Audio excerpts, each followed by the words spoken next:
कृष्ण हरे हरे हरे राम राम राम हरे हरे हरे कृष्ण कृष्ण कृष्ण हरे हरे हरे राम राम राम हरे हरे हरे कृष्ण कृष्ण कृष्ण हरे हरे हरे राम राम राम हरे हरे हरे कृष्णा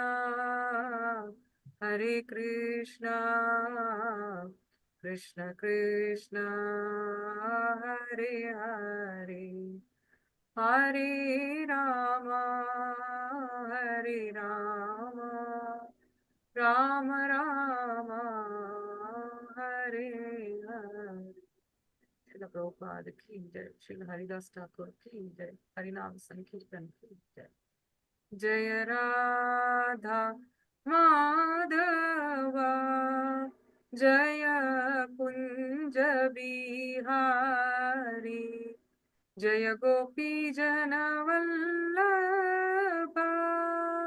जय गिरिवरदारी जय गिरिवरदारी जय यशोदानन्दना जय व्रज जनरञ्जना जय यशोदानन्दना जय व्रज जनरञ्जना जय यमुनातीर वनचारी जय कुञ्ज विहारी जय यमुनातीर वनचारी जय कुञ्ज विहारी जय राधा माधवा जय कुंज बिहारी। श्री श्री राधा माधव की जय। So this is a song from the Gita Govinda by Srila Jayadeva Goswami ji.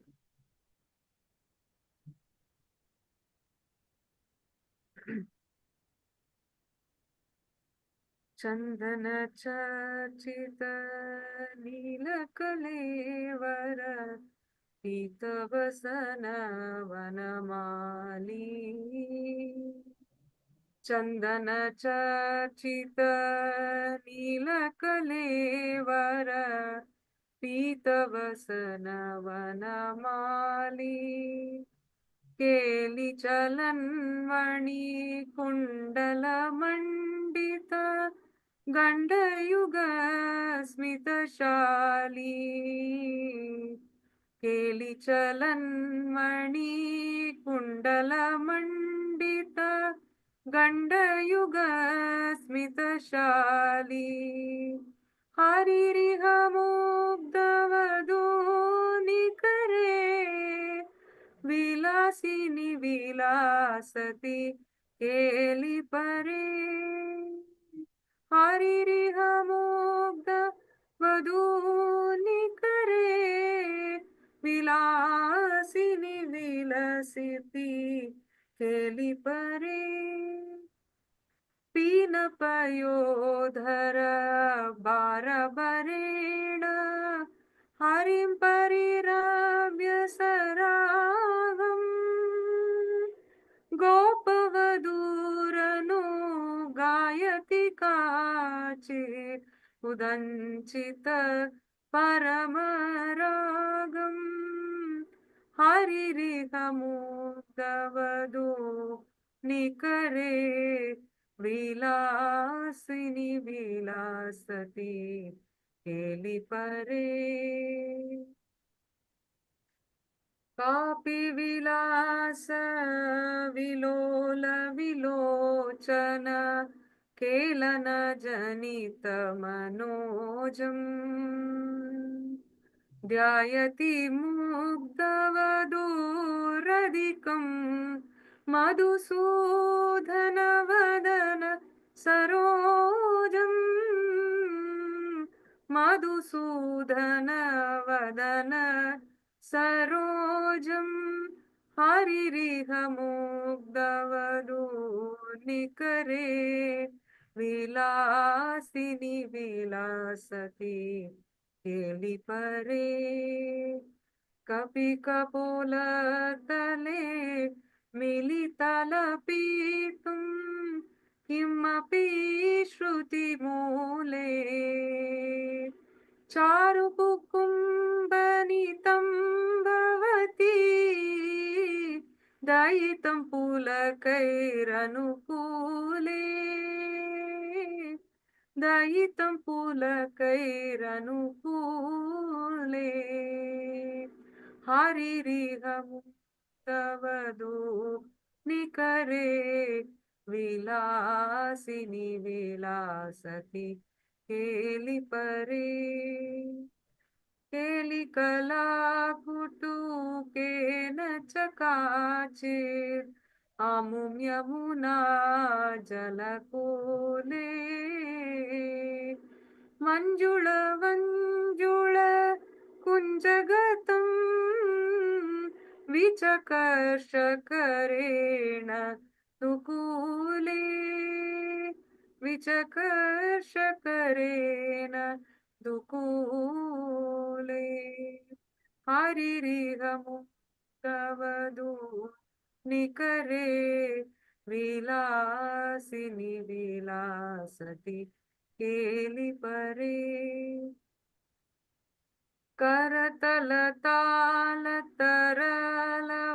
करतलतालतरलवलयावली कलितकलस्वन वंशे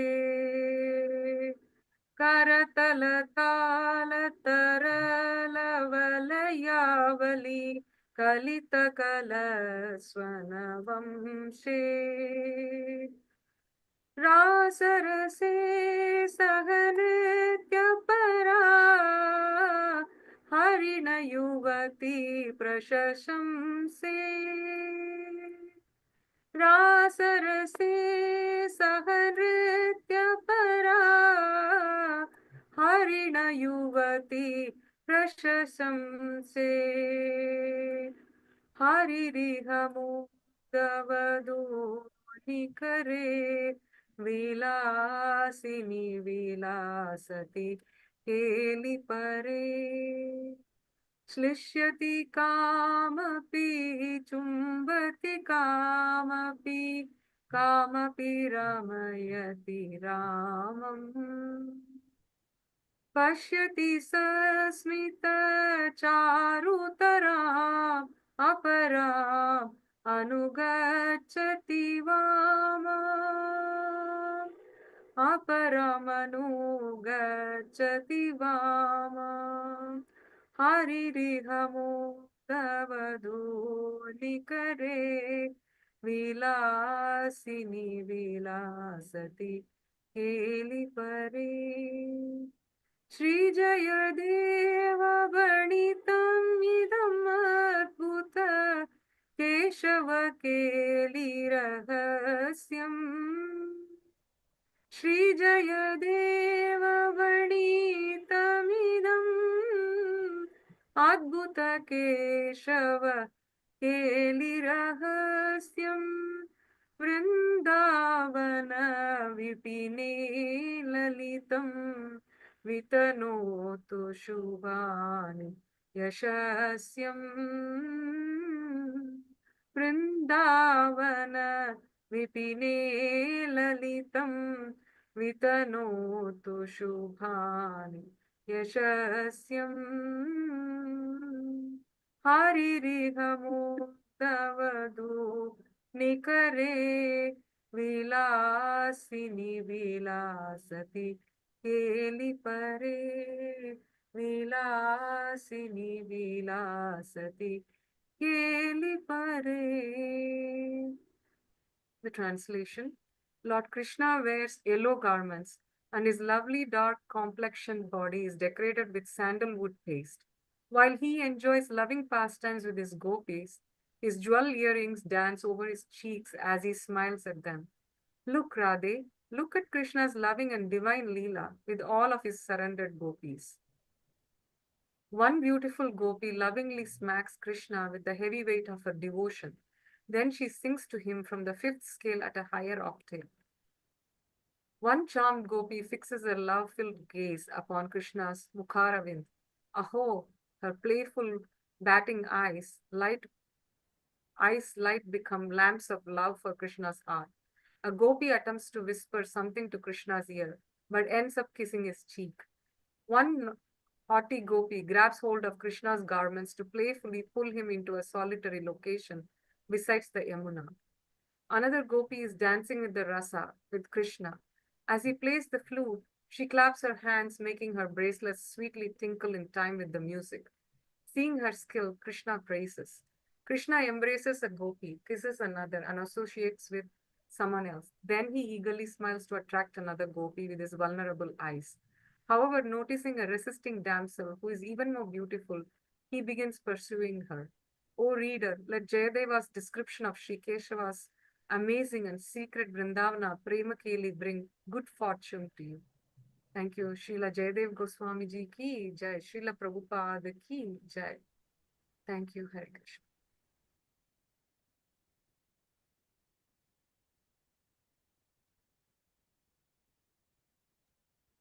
Hare Krishna Prabhuji, let us begin. I will start. Okay, I will just say the invocation prayers first.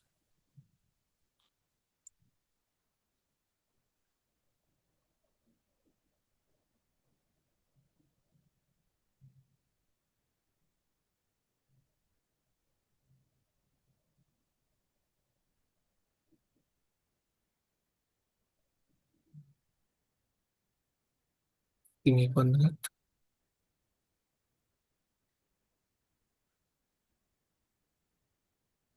Okay. We'll start with the Srimad Bhagavatam prayers from Krishna Lila Stava. Sarva Shastrabdi Piyusha Sarva Vedik Pada. Am I sharing the right?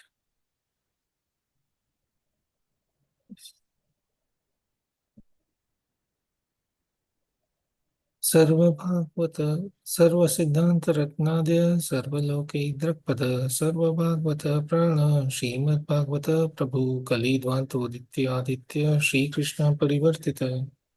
O Srimad Bhagavatam, O nectar churned from the ocean of all Vedic scriptures, O most prominent transcendental fruit of all the Vedas, O you who are enriched with the jewels of all spiritual philosophical conclusions, O you who grant spiritual vision to all the people of the world, O life breath of Vaishnava devotees, O Lord, you are the sun which has arisen to dispel darkness of Kali Yuga. You are actually Lord Krishna who has returned among us. Paramananda Pathaya Prema Varshaksharaye Te Sarvada Sarvasiveya Sri Krishnaya Namastume. O Srimad Bhagavatam, I offer respectful obeisances unto you. By reading you, one attains transcendental bliss, for your syllables rain pure love of God upon the reader. You are always to be served by everyone. You are an incarnation of Lord Krishna, for you are an incarnation of Lord Krishna. Madeko Bandhu Matsangi Madguru Manmahadana Mandishtarka Madbhagya Madananda Namostukte. O Srimad Bhagavatam, O my only friend, O my companion, O my teacher, O my great wealth, O my deliverer, O my good fortune, O my bliss, I offer respectful obeisances unto you. Asadu sadhuta dain, atini kochita kara, ana munchakada chinma, premanarhita kantayospura. O Srimad Bhagavatam, O giver of saintliness to unsaintly, O uplifter of the very fallen, please do not ever leave me. Please become manifest upon my heart and my throat, accompanied by pure love of Krishna. Saying the Guru Pranam, Namo Vishnu Padaya Krishna Prishthaya Bhutale Srimati Satyaveda Shtikale Namane Namo Om Vishnu Padaya Krishna Prishthaya Bhutale Srimati Bhaktivedanta Swami Namane Namaste Saraswati Devi Gauravani Pracharine Nirvishe Shunyavati Pashatadeshwarani Jai Shri Krishna Chaitanya Prabhu Nityananda Shri Advaita Gadadhar Shri Vishali Gaur Bhaktivinoda Hare Krishna Krishna Krishna Hare Hare Hare Rama Rama Rama Hare Hare ॐ अज्ञानतिमिरन्दस्य ज्ञानञ्जनशलाकय चक्षुरुन्मिलितं येन तस्मै श्रीगुरुवे नमः श्रीचैतन्यमनोभीष्टां स्थापितं येन भूतले स्वयं रूपकदामेयं ददाति स्वपदान्तिकम् वन्देऽहं श्रीगुरो श्रीयुतपदकमलं श्रीगुरुं वैष्णवांश्च श्रीरूपं साग्रजातं सहगणा रघुनाथान्वितं तं सजीवं साद्वैतं सावधूतं परिजनसहितं कृष्णचैतन्यदेवं Shri Radha Krishna Padam Savanalila Shri Vishakaptamsha He Krishna Karuna Sindhu Dina Bandhu Jagatpate Gopesha Gopika Kanta Radha Kanta Namaste Tapta Kanchana Gaurangi Radhe Vrindavaneshwari Vrishabhanu Suti Devi Namami Hari Priya Vancha Kalpatarubhisya Kripa Sindhubhaiva Cha Patitanam Pavnibhyo Vaishnavibhyo Namo Namah Om Namo Bhagavate Vasudevaya. Om Namo Bhagavate Vasudevaya. Om Namo Bhagavate Vasudevaya. Narayanam Namaskrityam Naram Chaiva Narottamam Devim Saraswatim Vahasam Tato Jayam Mudiraye. Nashta Prayashu Abhadreshu Nityam Bhagavata Sevaya. Bhagavati Uttam Shloke Bhaktir Bhavati Naishtaki. Hare Krishna Krishna Krishna Hare Hare. Hare Rama, Rama Rama, Hare Hare. Hare Krishna Ji all. Welcome to today's session. I think Samta Mataji will do the revision, or is it Sarat Prabhu yourself for the previous class? Oh, Sarat Prabhu. Santa Mataji is not available today. That's why I will be doing this. The last weekend, day 2, we learned in lesson 73 about how Nanda Maharaj was saved from a snake and how Sankachuda was slain. Now we go to this. Okay. Now my first question is, who was the serpent in his previous life?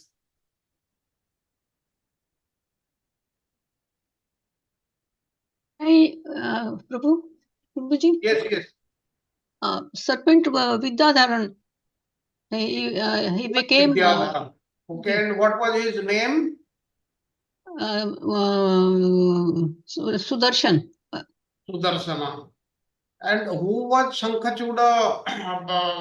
That means he was servant of whom? Kuber. Kubera's servant. Okay, last time we didn't get much time. That's why I could not tell you the story of Sankachuda. In the allotted time frame today, I will just take you in 2-3 minutes. I will give the life of Sankachuda as given in Brahmavaivarta Purana and Garga Samhita. Now, a story was being told by Lalit Priya Mataji that the source I could not find out, but what is given in Brahmavaivarta Purana and in Garga Samhita, I'll just tell you in brief. Now, Srimati Radharani, Sri, Viraja, and Bhu were the 4 wives of Lord Krishna in the spiritual world. Excuse me, Prabhuji. Didn't you do this recap before? Yes, I am doing the recap. Now this Sankachuda thing came, and I am just telling this short story about Sankachuda, which I could not do last time. All right, okay, go ahead. I have already finished slide 2, then I will go to slide 3. In very brief, what is given in the Brahmavaivarta Purana and Garga Samhita, Srimati Radharani, Sri Devi, Viraja and Bhudevi, they were the four wives of Lord Krishna. Of them, as we know, Radha was the dearmost. And what happened one day in a secluded forest grove, the Lord enjoyed pastimes with Viraja. When Srimati Radharani heard about it from a friend's mouth, she became filled with mana, that is jealous anger, and accompanied by a billion gopi friends, billion, that is 100 million gopi friends, Radharani rushed to see Krishna. Now, seeing powerful Sridama guarding the entrance by Krishna's order, Radha and her friends, they could not enter that grove, and her friends rebuked him and began to hit him with sticks. To whom? Sridama. Now, hearing the great commotion of the gopis were making, Lord Krishna disappeared, and Biraja transformed herself into a river. Not seeing Krishna, but seeing only the river and the forest there, Radharani went to her own residence. Then after some time, Krishna returned and transformed Viraja from being a river back to a girl and enjoyed a rasa dance with her. Now later, when Radharani came to know this, she was suffering from separation from Krishna. Then Krishna went with Sridama to her forest. Now Radharani was still angry, and she said, Krishna, go where your love is. Viraja has become a river, and that's why you also become a river also. Why did you come to me? Hearing these words, Krishna went to Viraja's forest. Now, then Krishna's friend Sridama, he angrily spoke to Radha. He said, Krishna is the original personality of the Godhead, the master of Golok Vrindavana. He has many millions of transcendental potency. He can do whatever he likes. Please don't criticize him. Hearing this, Srimati Radharani cursed Sridama. She said, you praise Krishna and criticize me. You leave Golaka at this time only and go to the material world and become a demon. And in return, Sridama also cursed Radharani. She said, even though Lord Krishna was kind to you, still you are angry and jealous. Therefore, you will go to the earth and for 100 years be separated from Sri Krishna, the original personality of Godhead. And because of Radharani's curse, Sridama took birth among the Yakshas in the home of Sudana. He was named Sankachuda and he became a follower of Kubera. And because of Sridama's curse, Radharani experienced separation from Krishna when he went to Mathura and Vrindavan. All these stories we know, and also we know from Gopal Champu how she met Krishna after 100 years. Okay, let us go to next slide 3. Now, Nanda Maharaj and the Brajavasis, they had gone where? Ambikavana for Ambikavana. Why? to celebrate Shivratri. Shivratri, to celebrate Shivratri. Okay, next, what is marked here? The description of the snake, Maha-ahi. Mahan-ahi means what?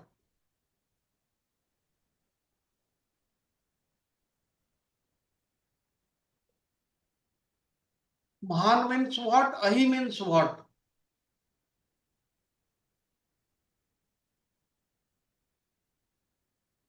Ahi, I think It's it a- says mystical and formidable nature of the serpent. yes, Ahi means Sarpa, that is snake. Yeah. And Mahan is not great. Great. It is the mystical nature because we know the story. Okay, then we go to next slide. Now, this Sudarsana, he was proud Vidyadhara, that we came to know. And why he was cursed? due to his Because- arrogance. due to his arrogance. Okay, we will not go to this story. And the summary of this slide, what is the role of devotion, devotional service? We have been practicing devotional service in the Bhakti Marga. And what was Sudarsana's realization? What was it? What is the role of devotion in this? He's the follower of the Lord. He became a follower of the Lord. He was not so earlier. He was cursed to become a snake, and thereafter, when he came in contact with the Supreme Personality of Godhead, Lord Krishna, when he touched with his lotus foot, he became a follower of Lord. What do we learn from this? One should not have any pride, but should be humble. Humility is main for the person to get divine. It is very easy to say to become humble, but it is very difficult to become humble. And if you see within ourselves, still all these qualities are there, arrogance is there, and we are not very humble. Humbleness is the greatest, the most important quality a devotee is supposed to have. We go to the next. Then thereafter, after liberating that Vidyadhara, then Krishna and Balrama, what did they do? They protected gopis from Shankhchud. They interacted with the Enjoyed gopis. with young No, so gopis. they enjoy festive night. Yes, it was a festival, and they enjoyed. And then what about what is written about Holi festival? Holika Dahan. They, Holi was also celebrated.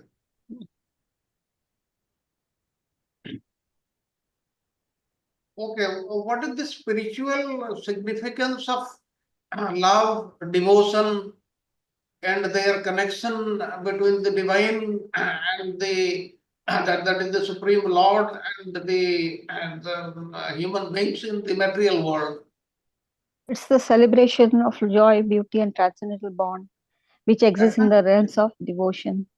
When the human beings, the mundane human beings like us, they get a chance to meet the Supreme Lord, then it becomes a festival of spirit. And as you know, if by chance we come to see the Lord in person, then all our sins will get destroyed. Okay, we go to next. And then this is about the story of Shankhachuda. He began abducting the gopis, and thereafter, who killed the Shankhachuda? Krishna. Krishna or Balram? Balram was to protect the cows, and Krishna pursued Shankhchud and killed him. Yes, Krishna killed Shankhachuda, and Balrama was protecting them. And how Balrama was comforting the gopis? He commanded Krishna when he heard the cries, gopis' cries, and he Krishna who command diya, and Krishna pursued, and he remained with gopis. Balram remained with gopis to protect them.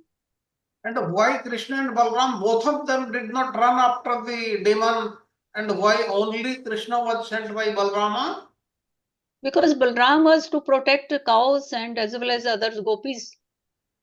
Because somebody had to protect them, because he had started abducting the gopis. The gopis and cows were behind. That means so if somebody the goes to attack the balance of the things, they have to be protected also. And how swift justice was delivered or given by Krishna. Balram ordered Krishna to pursue Shankhchud, and Krishna immediately act upon this. Yes, Krishna immediately ran after him, caught him, and killed him. And now, then what was obtained from Sankachuda? The jewels. Jewel, and finally Money. it was given to whom? First Balrama and then it was Radha. given to Radhaji. It was given to Balrama. Krishna presented it to Balrama, and Balrama presented it to Radharani. That is what is about the Sankachuda story. Now, what about the communal spirit of the Brajavasis? As given in the commentary of Vishwanath Chakravarti Thakur. And they do offer gifts to the Brahmanas and celebrate the festivals like Shivratri, Holi, Purnima, Gaur Purnima. Yes, all these Brajavasis, they used to celebrate together. Like here we heard about Shivaratri. They also celebrate Holi, Holika Purnima, and Guru Purnima. Like this, all these festivals, all of them, they celebrate together, in which they take part. They offer gifts to the Brahmanas, dance and eat, and they joyously celebrate. Okay, next we go to divine protection and devotion. How these two are connected, divine protection and devotion? Krishna saved his father Nanda. He was a devotee, and as well as the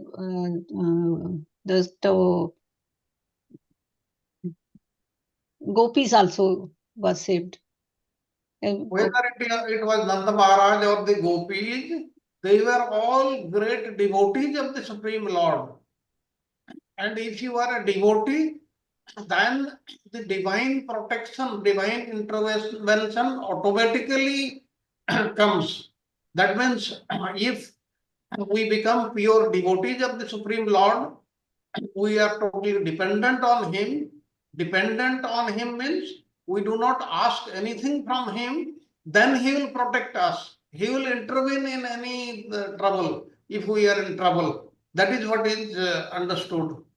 And the second point, what do you understand from that? Transformation through divine grace? From transformation, the snake became Sudarshan, transformation as to Vidyadharan. This was due to the divine grace, due to the association of Lord Krishna. We cannot say that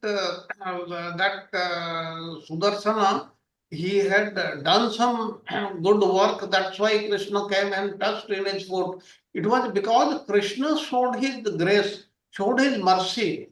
Therefore, how much devotional service we practice, that is immaterial, but ultimately Krishna has to show his mercy to us. Krishna has to show his grace on us. Then only we will be benefited. Otherwise, whatever we may do, we cannot reach that level because we have got innumerable deficiencies. And in these innumerable past lives, we have created so many offenses. That's why only Krishna's mercy is the liberator for all of us. Okay, go to next slide. Now, what do you understand by the nature of reality and illusion?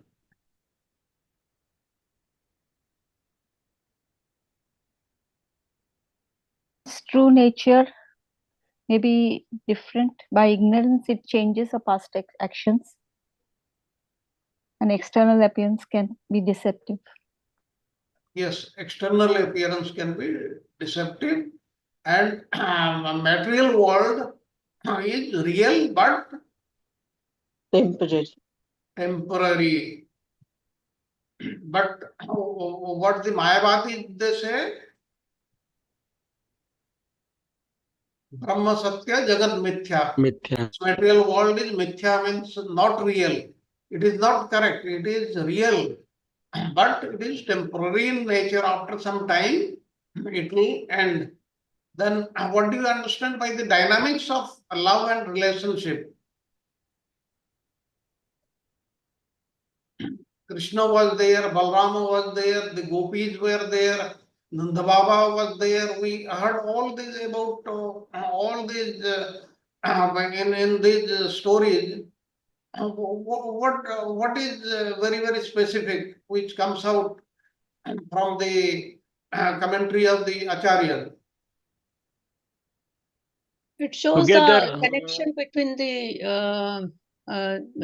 Brijvasi and Lord. Krishna, Balram. There is a affectionable ties and playful connection, competition. One thing is, Krishna always protects his devotees. Here, this time, he protected the gopis of Vrindavana. And what about the jewel? The rivalry for the jewel? It when it was given to Balram and Balram gave to Radha, it creates rivalry among the gopis. Yes, Krishna did not keep with him, or Balrama also did not keep with him. Balrama finally gave it to Srimati Radharani. Then we were talking about the role of the community of the cowards in Braja.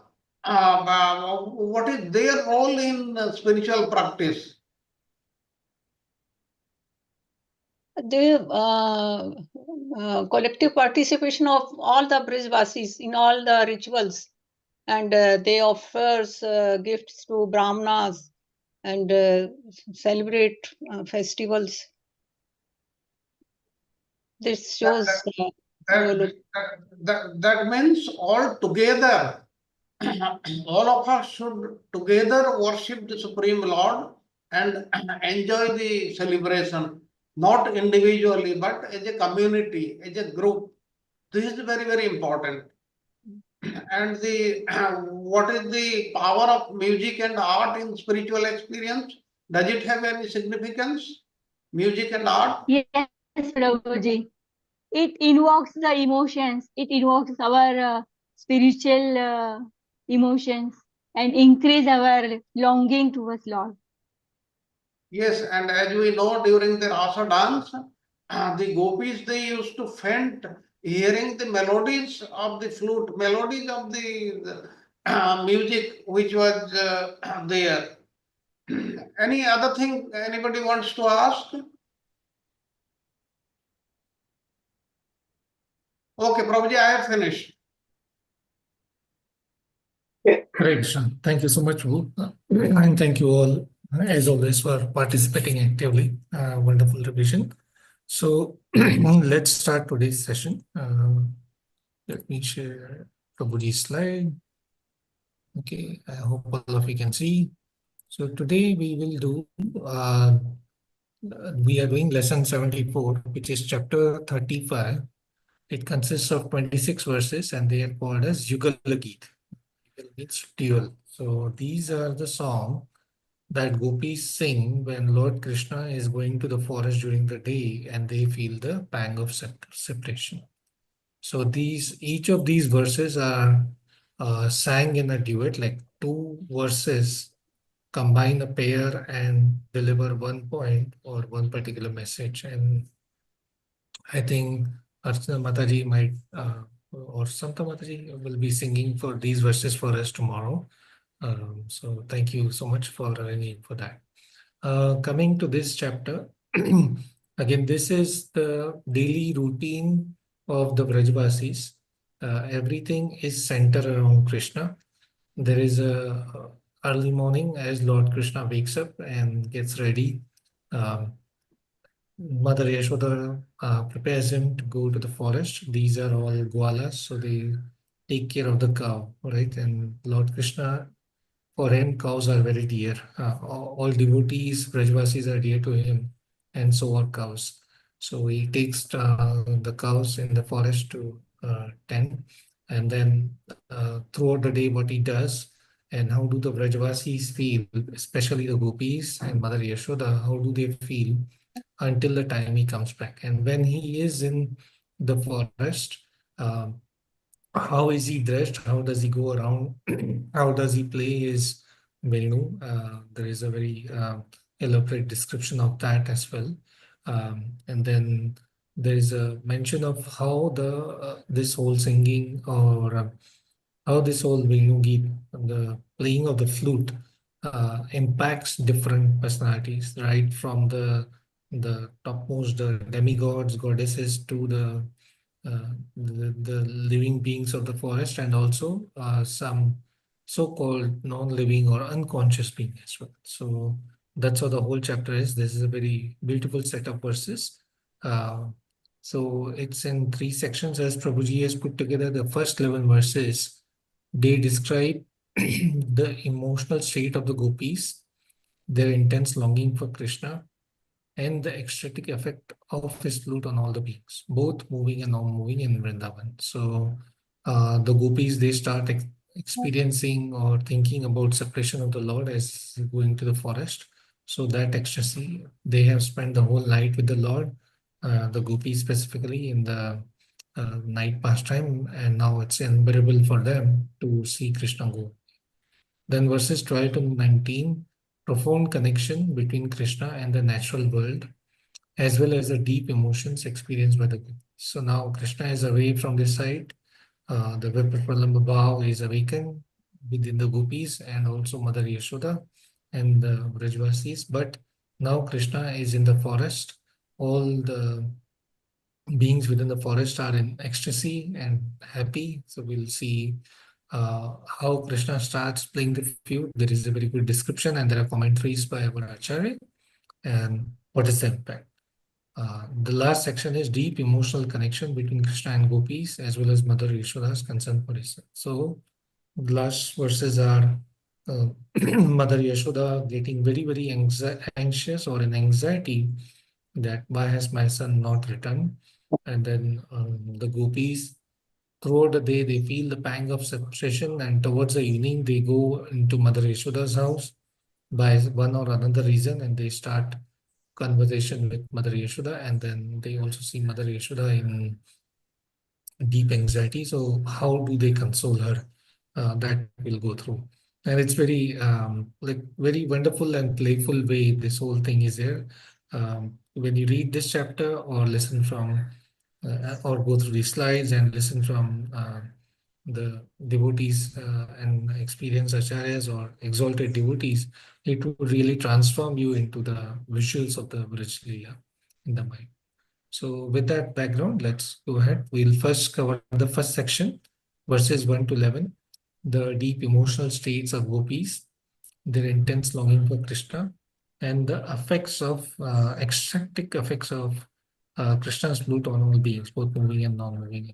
So here, connecting from the previous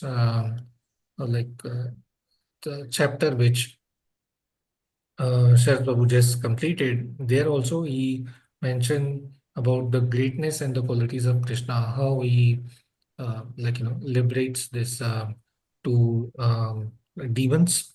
He liberates. Excuse me, Prabhuji. May I? Yes, Prabhu. Yeah, Yes, Prabhu. do you have this the slide which is showing in a slideshow format? Because then it will show a much bigger screen, you know.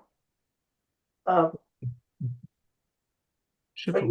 Let me you try. showing in that the slideshow? Prabhuji, Yes, I think yes. No. you are showing the PDF version. The other version will be better. Yes, Yeah, 1 minute. Prabhuji's PDF 1 minute. file. Is this better? Yeah. Now it's Yeah. better. Yes. See, that way people can read, Okay, sorry, Prabhu. I did not realize that. Yes, so I was mentioning in the previous chapter, Krishna had liberated these two personalities. He has killed a demon, and that killing is also a liberation for them. We just covered that and we just revised that. And then now Shukdev Goswami is coming back to the uh, description of back to like a description of the Raj Gopis and the just 1 minute. I would like to set something.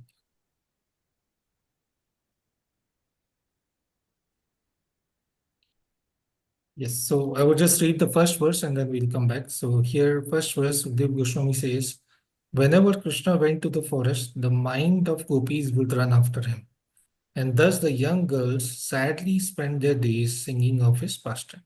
So this first verse sets the tone of what's going to come in this rest of the chapter. And that's what over here, Prabhuji has put together nicely. Like the separation from Krishna creates a powerful duality in their love, where they experience both the bliss of direct association at night and pangs of separation. So last night they were all together having like really blissful time with the Lord, enjoying. In some nights it would be Ras Leela, and some night it would be moving around the forest or going taking a bath in Yamuna. As we saw earlier, also it's even during that time when they are with Krishna, they always have that fear of losing Krishna. And when they don't have Krishna, then they intensely think of the Lord. They cannot bear that, but that intense, the separation brings in that intense remembrance that also gives them the pleasure. Right? So that's why this chapter encapsulate the essence of bhakti and how the divine love transcends the barriers and permeates everything, drawing all beings towards the ultimate source of bliss. Ultimate source of bliss, or our goal for us here is Krishna praying to achieve that similar mood of gopis or manjaris or devotees of Lord someday. Right? So that's how this is saying. And the nature of the Lord is Krishna is reflected here. He is so merciful.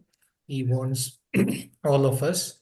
He is compared as we go into the section. He's like a cloud or a Ganesha. So the cloud would consider Krishna as his friend because both of them, their job is to give pleasure to all the living beings. Krishna gives pleasure, and the cloud gives pleasure by pouring, pouring very nectarian or cooling breeze or cooling rain to elevate us from this heat of the material heat, whereas Krishna pours in the ecstasy or love of or showers his spiritual love so that we can get away from this samsara or the blazing fire of the material world. And this comes through the devotees, through the Sankirtan movement, and also through reading this Bhagavatam as we just went through.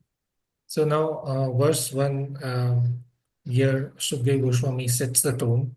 Then going ahead with I will just quickly read this verse and then we cover this. So verse 2 and 3 say that when Mukunda vibrate the flute, he has placed to his lips, stopping its hole with tender finger.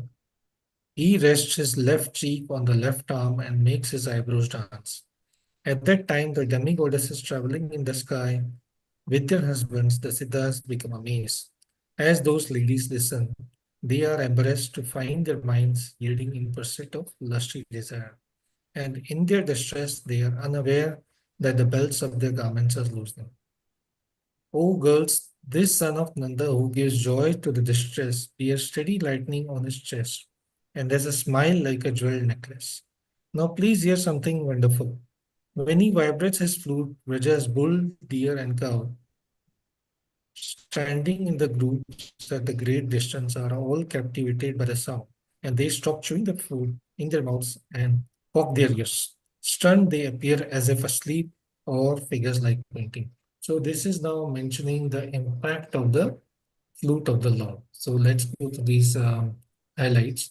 So as Krishna herds the cows and plays enchanting flute, the gopis express a feeling through this Yugal. Okay, and they are articulating their experiences of love and um, it also highlights how the trees, rivers, animals we just read, the bulls, they all, when they hear this sound of the flute, they all become stunned. Like the example is given here very graphically. A small, like the cows and the small, like, calves, they get up, or even the deer, dog, that's also mentioned. So, for example, a cow and all that, they get up, they're very hungry in the morning and they need food.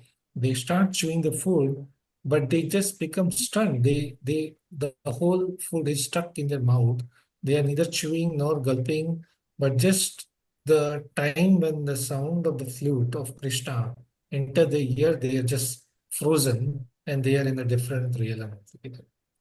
The gopis' reflection on their situation, and they compare themselves to celestial beings, and they lament their inability to join Krishna. Energy is a theme of love and devotion. See, This longing one is minute, not one just minute, personal. one Yes, minute, Prabhuji. It's yes, just everyone of you just realize how Krishna, the flute that he plays, it reacts to even the non-conscious being, in the sense, not see, like these animals.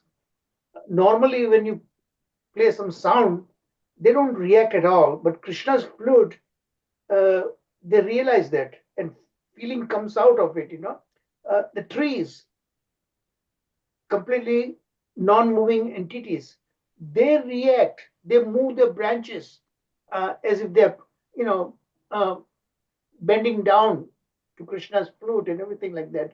It just, when I was playing my PowerPoint, it seemed like amazing thing how Krishna can interact with the nature. In our experience, we never say that.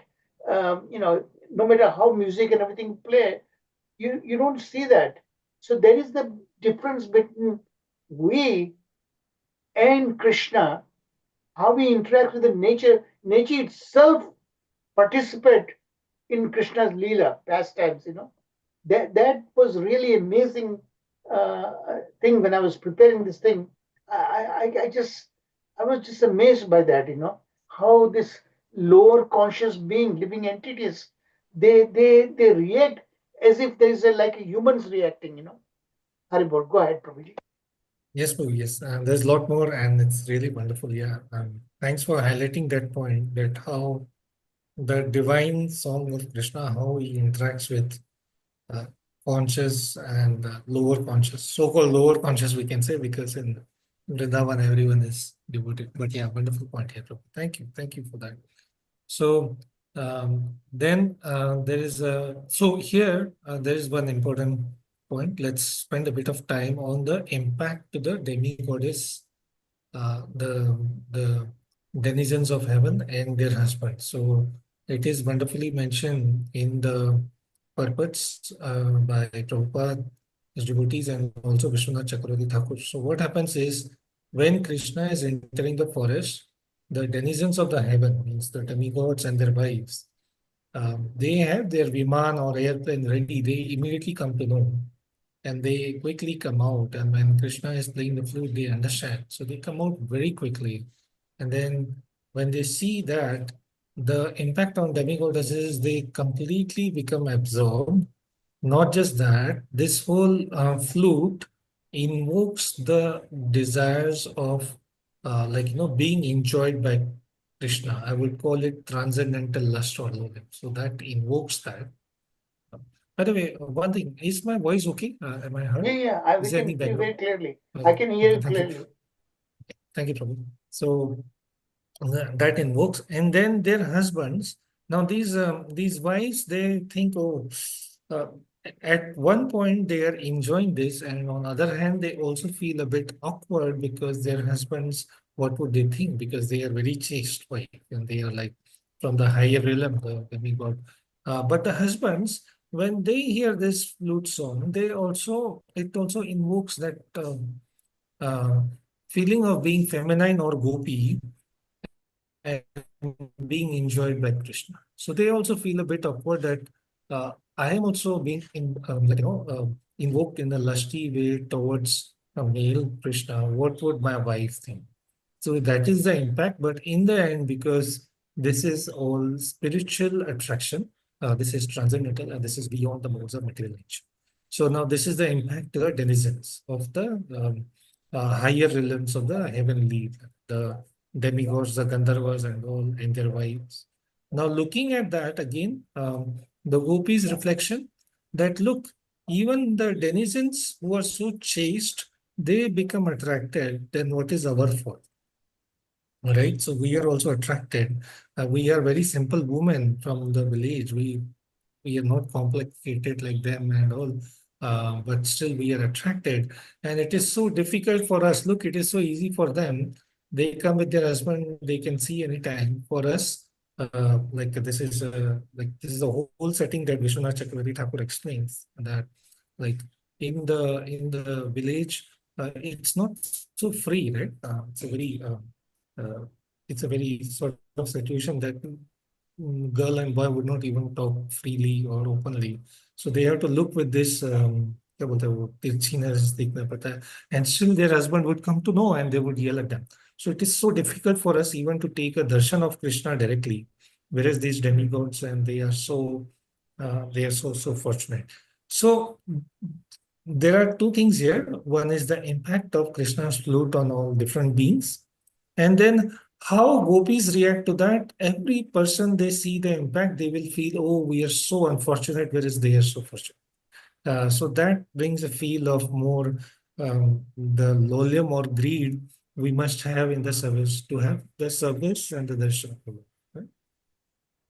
So we continue. Furthermore, depiction of Krishna's beauty and his playful interaction with the nature emphasizes the enchanting and transformative power of love. We just touched that point, how even the lower conscious being are transformed. The gopis experience the reflect of higher spiritual realization, where even mundane becomes sacred. So even this is what we have read again and again, right? So when the same senses which are in the material state, if they become engaged in the chanting and devotion of the Lord, they become transformed and transcendental, right? And that's what Prabhuji, your whole thesis is as well, how the DNA or genetic transformation happens. Right? That's continuing with the themes of again verse 1 to 11. So the other aspect here is rasa or ecstasy.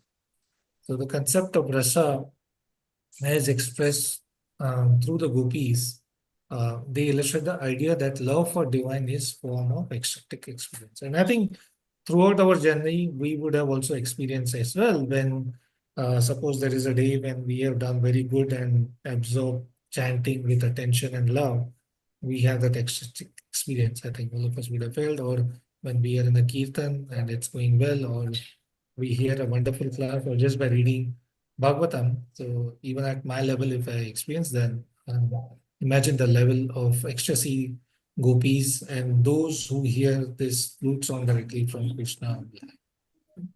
Identity and transformation. I think I actually just touched that the demigod and celestial beings, they become attracted, and that spiritual love can alter one's identity, emphasizing that true devotion transcends gender, social status, and even divine ordination.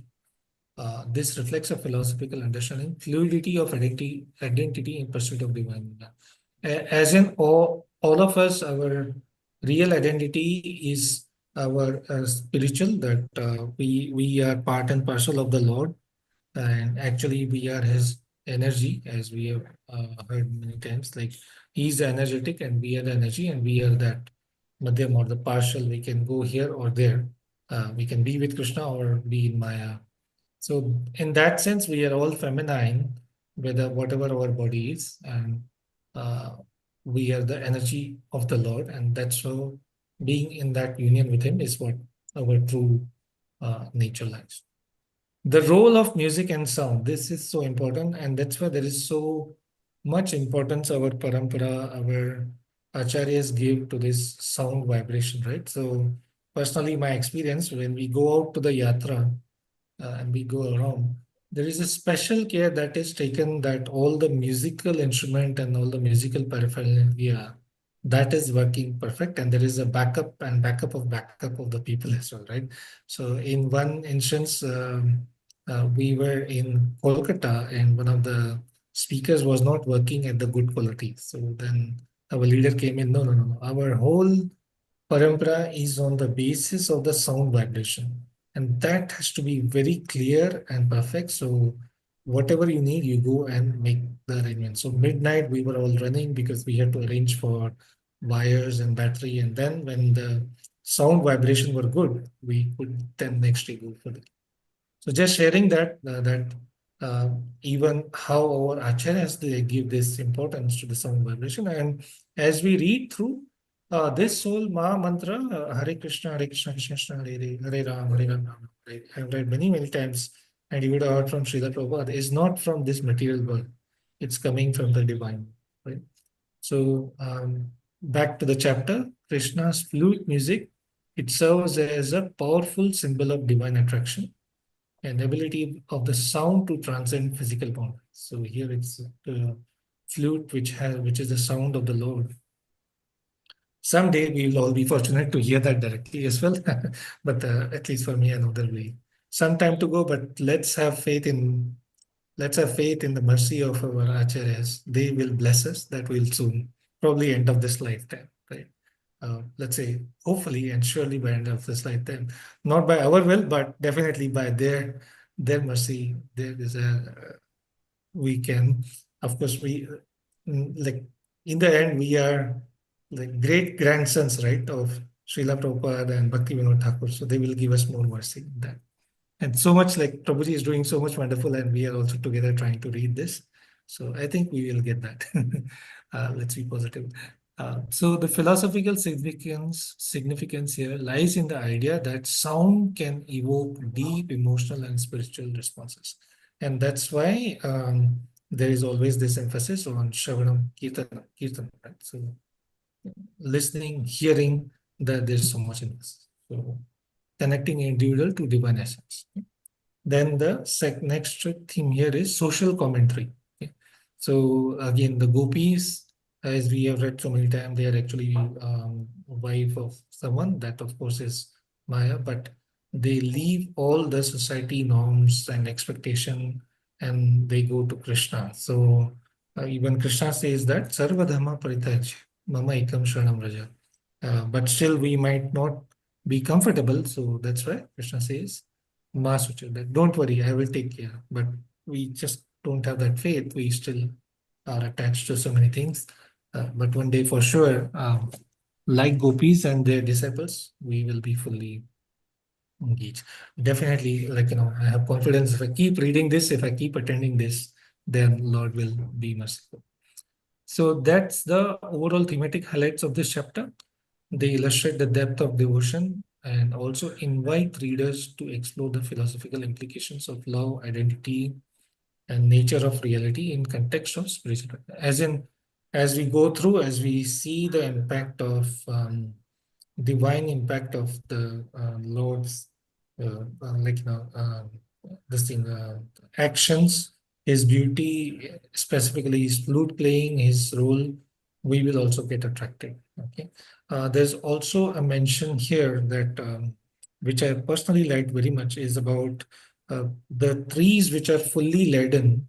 The trees and the creeper, they are considered as husband and wife. They are fully laden with fruit. And when Krishna walks in, they bend down to touch and offer their fruits to Krishna. So Vishwanath Chakravarti Thakur, he compares them to the Grahastha devotees. That how these Grahastha devotees, who are little bit, who are actually like we are attached to material world also, but we have little bit of aspiration, and then when the sadhus come, we become very happy in their association. So they are compared to Grahastha devotees in that sense. And also there is other wonderful comparison. Let me pull my notes and see it.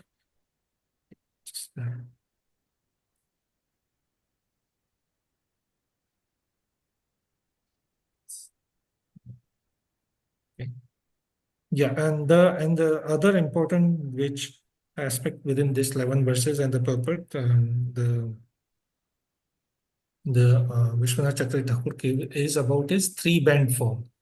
He has very vividly described, or like in detail described how Krishna plays the flute. So since I think we have time today, it's a short chapter. I will read this paragraph and there's more. So Krishna rested his left cheek on his left shoulder in order to play the gamakas or vibrato or the flute in the ascending and descending mode of ragas. At that time, Krishna placed his right shank over his left shank to assume a charming threefold bending form, which enchanted the three worlds. Krishna tilted his neck, rested the flute on his lower lip, and made his eyebrows dance to attract the attention of Subala and others to the skillfulness of his songs. What type of flute was it? This is a question Vishwanath Chakravarti Thakur is asking, and then he's answering that as well. It was equipped with 7 holes, which were covered by Krishna's finger. Because Krishna never worked, his lotus petal-like fingers were softer than those of other men, but they were somewhat harder than his. And also, like in the lectures, devotees mentioned, Krishna never worked. He did not have to learn all this. Like for a material person to play the flute, there is a lot of effort he has to put, right? He will have to blow and for Krishna, he doesn't even have to put the effort. He just put the flute on his divine and wonderful and nectarian lips, and the melody flows. So this is the Lord. This is the wonderful Lord Krishna and how he attracts all the Vrajvasis, and through the Acharyas we get to read about that. Okay. Continuing now, verses 12 to 19. These verses, as we say, they provide a profound connection between Krishna and the natural world. So we'll go a bit more deeper into the impact. Yes. So here, what do the gopis say? Now here, Jiva Goswami says that the verses in this chapter, they belong to discussions between the gopis in different places and different times. Some of these, when Krishna goes, they form groups and they converse with each other. So they might be having very personal, discussion or intimate discussion, how they interacted with Krishna, what is he doing. At some time, they might be in a group and they are going and talking some aspects with Yashoda. So these verses go back and forth between that. So I will just read this, verse 12, 13.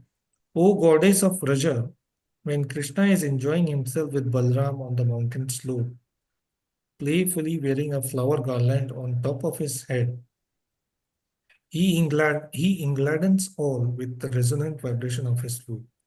Thus he delights the entire world. At that time, the nearby cloud, afraid of offending the great personality, thunders very gently in accompaniment. The cloud showers flowers onto his dear friend Krishna and shades him from the umbrella. So these verses they say together. Let's reflect on this and then we'll go through the points from Prabhuji. So they're describing the beauty of Krishna, the decoration of Krishna that also is yet to come. Like when what happens is it's described that when in the morning Krishna leaves, Mother Yashoda, she decorates him very well, like a prince of Braj, right? But as soon as he enters the forest, then his friends, they remove all that decoration because they don't want to see him as a prince.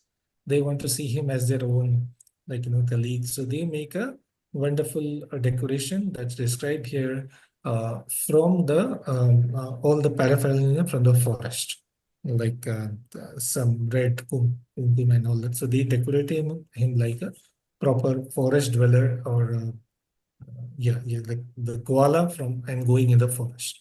So that decoration also suits him so much, and there is much of the body part of Krishna that get exposed and not covered. So everyone enjoys and relishes that. So that's one aspect. Then the cloud part, we'll read more, but that cloud covers Krishna and showers some light, this small eyes, which is like cooling to the Lord. So the gopis, they again feel that look at this cloud. He is so fortunate, right? He's so fortunate. He gets to cover the Lord and give him that soothing, cooling shade, and he provides the rain. And there is so much of similarity, the color of the cloud. And so he's called Ghana Sham. Shama means they both share the same color and they both have similarity.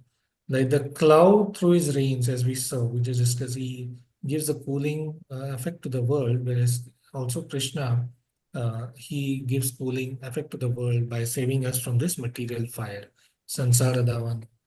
So that's how the cloud considered Krishna as his friend, that they have same qualities. And the gopis, they again feel this intense greed that they cannot serve this and the cloud is doing that. So that is the thought of gopis, that why we cannot do, why we are we, that is our misfortune.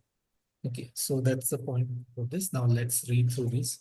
So overall, these verses, they capture essence of devotion, beauty of nature, and the transcendent qualities of Krishna, weaving together the themes of love, longing, and divine connection between all of them. So we just saw that, like how Krishna is looking more beautiful or continuously beautiful when he's like decorated in the in the forest by his friends. He's given a garland by Radharani, which he does not remove. Or we say in the last verses, it comes that when he comes back, that garland is coated with all the dust from the hoof print of the cows, but he would not take off, but he would accept another new garland from Mother Yashoda also. So that is Krishna. He loves all. So, despite Krishna standing on the mountain, radiating the bliss through his flute, the clouds are like his friends and they respond harmlessly. Oh, yeah. And one more thing, that when Krishna is playing the flute, the cloud blows this thunderstorm, like, but it's not heavy or light, it's like accompanying the whole music. And that brings joy to everyone. Then verse 14, 15, this is where Jiva Goswami says that this is the verse then the gopis are talking to Mother Yashoda. They are expressing their admiration for Krishna's flute playing, right? Like how wonderful, how expert is Krishna in playing the flute. He has not learnt it from anyone, but even the denizens and other, they come and they bow down. And even they mention to him that even Brahma, Shiva, Narad, they when they hear this, they are not able to figure out where is this coming from. So they are not able to get the source of this. So even demigods are mesmerized by his music, and this is Krishna's universal appeal and how he how he inspires in those of divine stature.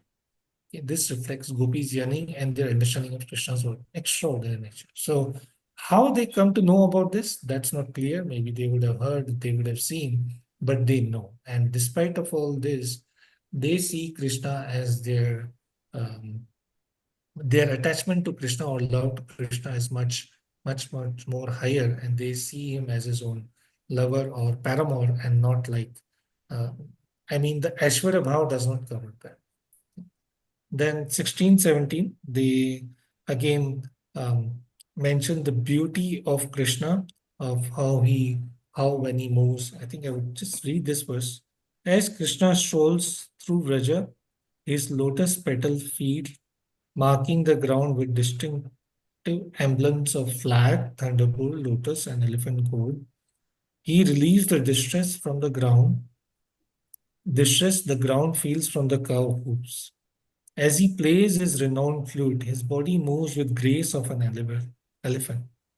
Thus, we the gopis who become agitated by Cupid when Krishna playfully glances at us, stand as still as trees, unaware that our hair and garments are slack. So this they are mentioning, I think this, so Jiva Goswami says this, actually verse, I read 16, 17 mistake, sorry, yeah.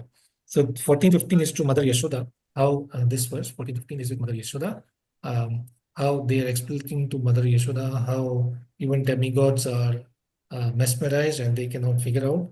This 16, 17 is the intimate feeling. This is not what they are discussing with Mother Yashoda, but within gopis themselves. disrespect the power, and they mention how it affects them. It ignites passion with the gopis. Of course, they cannot discuss Mother Yashoda, right? So this is within their intimate, they are discussing. Okay. Then verses 18, 19. This is drawing a parallel between gopis and the deer enchanted by Krishna. So it is mentioned that even the dog or the deer's wife, she becomes so attracted that she stops everything and comes looking. She is not worried about lion or any other thing, and totally she is fixed into it. Then there is a description of cows and their names that underscores Krishna's intimate connection with this surrounding. Okay, so I would like to read this a bit. So what I mean here is what it is mentioned there, that Krishna, he has like many cows, but there are primarily 108 different varieties. Means there are 4 colors: white, red, and there are 2 more. And within each color, there are 25 categories. So 25 by 4, these 100 cows. And plus, there are 8 categories of cow which have special mark on them. Like someone might have a mark of one of the footprint of the lotus feet of the Lord. And Krishna has a um, mala of 108 diamond or rubies, like very precious. And on them, he counts the name of these cows and he calls them when they are done in the evening. And then they leave everything and come. So like, for example, the names are given very elaborately: Dhavali, Shama, and all. Now, some of the names of the cows are also the names of rivers, like Kalindi, Yamuna. So when he calls them, it is mentioned here that the rivers who are flowing, which are flowing, that will come, but we can cover them also. They stop their movement and they turn and they want to go and touch the lotus feet of the Lord and uh, get their dust of the lotus feet of the Lord. And then the gopis, they compare themselves now with the rivers also. That, hey, look, these are so fortunate that Krishna plays in those river, he drinks the water, and then, but then they also think, actually these rivers are unfortunate also because they don't get this all the time. So they are like us. So they call themselves as Abala, one with no ball or little ball, and they call the rivers also as Abala. That's how they. So the gopis relate to deer's abandonment of worldly attachment, reflecting their own emotional turmoil. So what I really got inspired by is this: from every aspect, how the gopis connect and how deep and intensive is their emotion to serve the Lord. Okay. It says there is a time for a break. So we'll take a few minutes gap. Any questions or thoughts so far?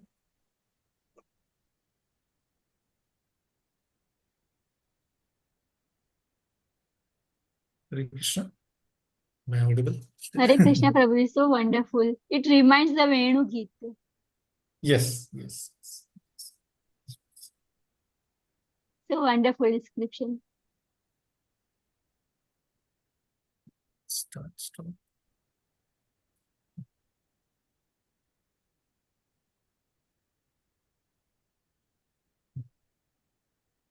Okay, we'll take a minute.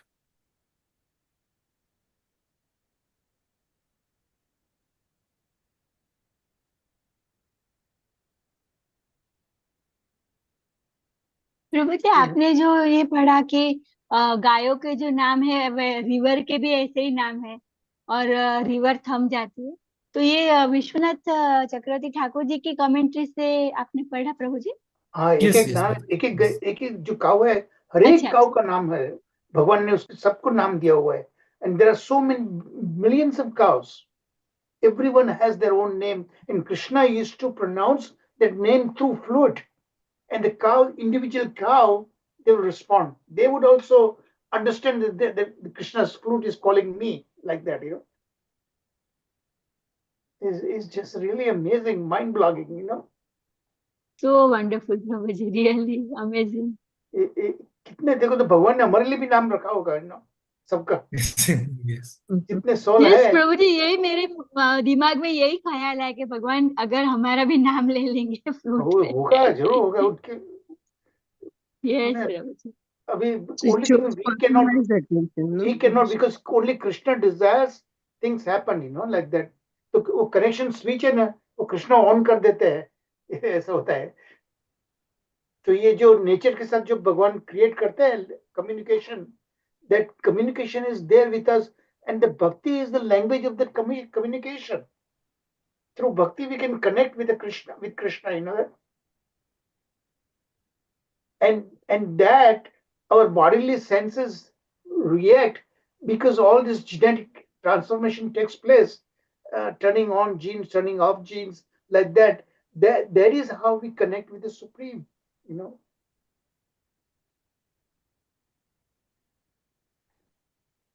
Prabhuji, I'm sorry we are taking your time. Go ahead, Prabhuji. No, this was anyway a break time. So thanks for No, thanks for इसी sharing. 5 minute है ना, उसमें देखो start button है. If you press the start button, the clock turns on. You know. Yes. No. Now, of course, But I was trying to find that passage for Mataji so I can read through. okay. जिसमें बहुत vividly described है the names of the अरे cows. काव का नाम, सब काव का नाम है इसमें. Yes, yes. डबली ये वो सब. Okay. Just give me one more minute. I will see. See, in PowerPoint only I can mention so much, you know, and I'm trying my best to limit the number of PowerPoints that can be easily and comfortably delivered in our allotted time, you know. Yes, yes, yes. I see that. It's so much. Yeah. सब calves का नाम है उसमें. Okay. It's okay, I Prabhuji, think go ahead now. It's okay. yeah. Just one more minute. I think I found it. 17, 18. Yeah. It is 18 and 19. So I will just read this, Madhuri. So Sri Jiva Goswami explained that this okay, Vishwanath Chakravarti Thakur give the following information about the transcendental curves of rhythm. For each of the 4 colors of curve, white, red, black, yellow, there are 25 subdivisions, making them total of 100 colors. And such qualities as being colored like sandalwood pearl, tilak, or having head shaped like a mridanga drum create 8 further groups. To count these 108 curves, distinguished by color and form, Krishna uses string of 108 jewel beads. Thus, when Krishna called out, Hey Dhavali, that is the name of white bull, the whole group of white cows come forward. And then when he calls Hamsi, Pandani, Ganga, Mukta, so on, the 24 other groups of white cows will. The reddish cows are called Aruni, Kumkum, Saraswati, etc. The blackish eyes are Shamala, Dhumala, Yamuna, etc. And the yellowish one are Pita, Pingala, Haritalika, etc. Those in the group with tilak marks on their foreheads are called Chitrita, Chitratilika, Dirgatilika, Triyakatilaka. Sorry, I read it wrong. Chitrita, Tilaka, Dirgatilaka, Triyakatilaka. And there are groups known as Mridanga-mukhi, means they have a Mridanga head, Simha-mukhi, and they have the lion head. Last line. These, thus being called by name, the cows are coming forward, and Krishna thinking when it is time to go back from the forest. No one should be forgotten, so he is counting them on his jewel. So very wonderful description by our acharyas. एक दूसरी बात में आपने note की है, wonderful name, name भी बहुत अच्छे. रक्षा माता जी, यस प्रभु जी. सुनिए, आप लोगों ने Yes, ये yes. सब नोट किया है कि वर्ष में कहीं बताया नहीं है. और how our Acharya Vishwanath Chakravarti Thakur could immediately know all these names of the cows. It's not like imagination. भगवान उनको कुछ अजीब तरह से दिखाते हैं सब कुछ, ना, और वो सुन सकते हैं, हम नहीं सुन सकते हैं. We are not that advanced enough. So these acharyas are noticing their ability. How ये सब काव के नाम क्या इमेजिन किया हुआ उन्होंने? No. it is really amazing that the vision, angle of vision that Krishna connects with this advanced acharyas, and they come. ये सब कहीं imagination नहीं, ये सब काव का नाम दिया हुआ है, देखो ने कई वर्ड्स में कहीं नहीं है. How did they get that this thing, you know? ये जब पढ़ता हूँ ना मैं, तो सारे रोमांच हो जाते हैं ना मेरे एक nerves, you know, when I think about all this thing. And Prabhu ji, even जो मणि बलराम जी ने राधा माता को दिया, वो भी भागवतम में नहीं दिया है. Come in the later in the story, that will come. Later in the story, you will come that same money. Okay. We are going to be discussing. We'll be hearing that, you know, later part, you know. But ये सब आप लोग ने note किया है, ये आचार्य कैसे उनके उनके दिमाग में आ गया सब कुछ, you know? Prabhu ji, continue. Thank you, Prabhu. Yes, yeah, wonderful. So now the third section, 12 to 19, verses 12 to 19. So here we will again see interaction with Mother Yashoda and more elaborate discussion of Lord Krishna's beauty. And again, how he's following the cows we just touched. Right? So Krishna's flute, okay, divine connection and universal bliss. So again, how Krishna's flute playing is captivating both conscious and unconscious entities. We just touched on that, like the rivers, they stop their flow, the flow of current stops, everything like becomes frozen and yet ecstatic. They want to hear. It brings joy, and so it reflects the idea that divine presence transcends the boundaries, bringing joy and harmony to every aspect of creation. And this theme emphasizes the concept of divine as source of universal bliss, resonating with the philosophy of interconnected in many spiritual. So that means like even all the spiritual tradition do agree that we are all connected through force. In our case, we know it is Krishna as Paramatma in everyone, within me, within you, and everyone outside. Ito Narsimo, Parato Narsimo. Outside, there's one Krishna, and through him we are all connected. And the realization and service and remembrance of that will give us that bliss or happiness. The power of art and music. Again, we touched that. The sound, how our acharyas emphasize, and also till date today, like when we go to temples on any important occasion, we see, like, you know, I love the way our senior devotees and acharyas present this. Like, there will be performances by, let's say, students or young devotees, or even like, you know, elderly, and they will do kirtan, katha, dance, music. But they will all say this is for the service or the pleasure of the Lord. This is service of the Lord. This is not for our entertainment. Everything that is being done is for the pleasure of the Lord.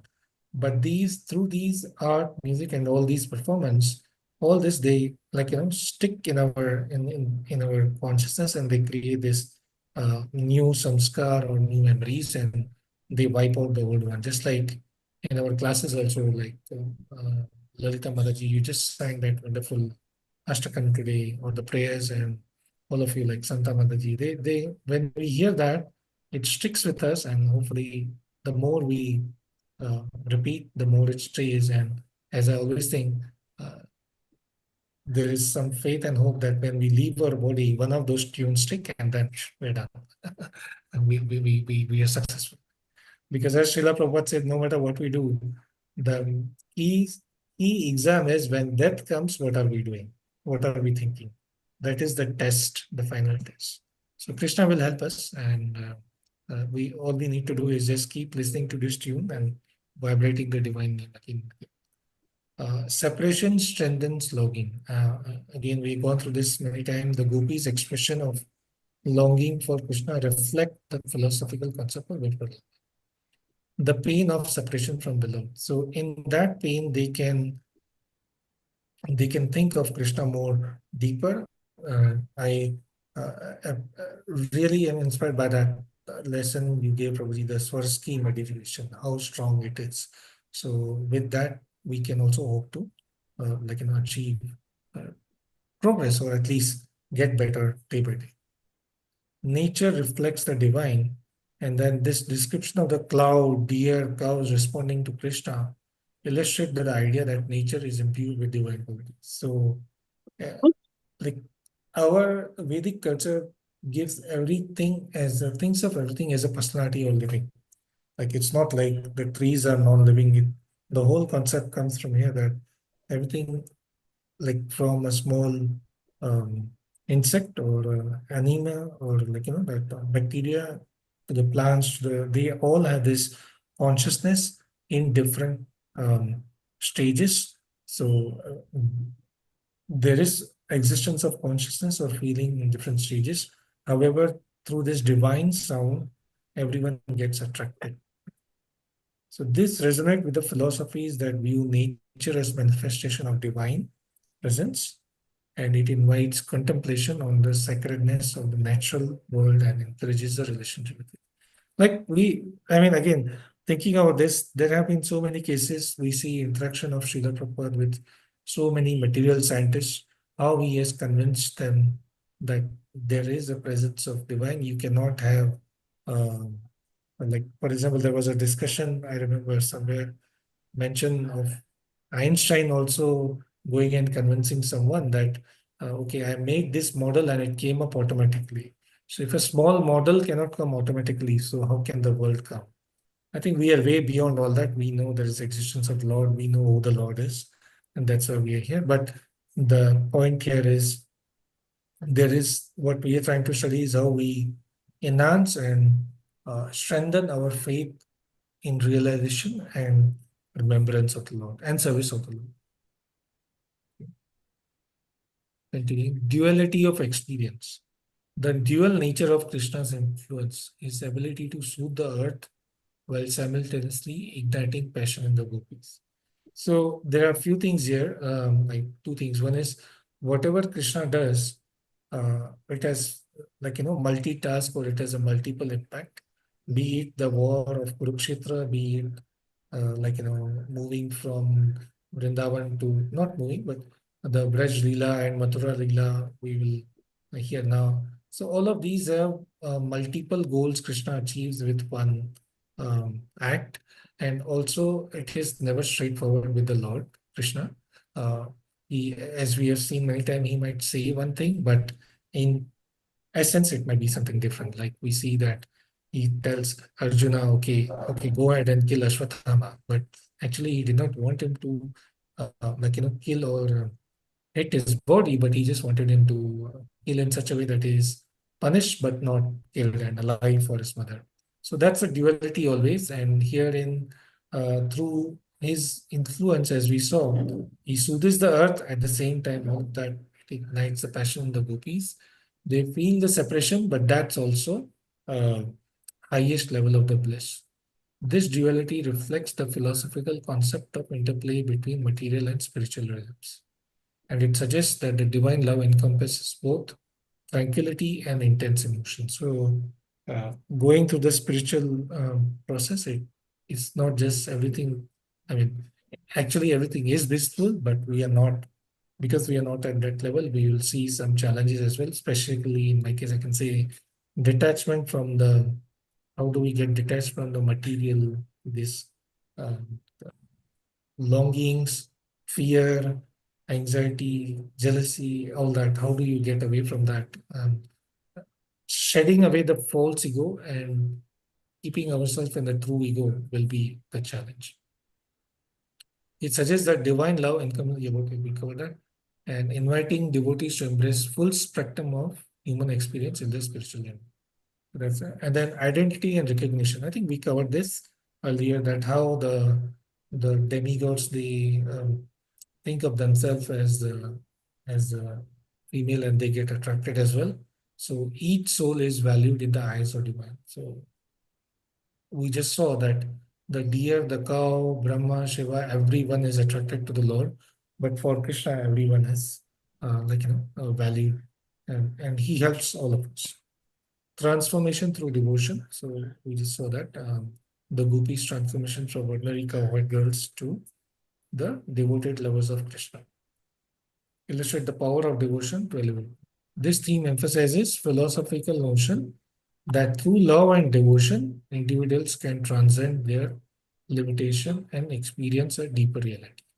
So the more we practice, the more we are absorbed, attentive, and in the right association, the deeper will be our realization, the stronger will be our faith, and more bliss we are.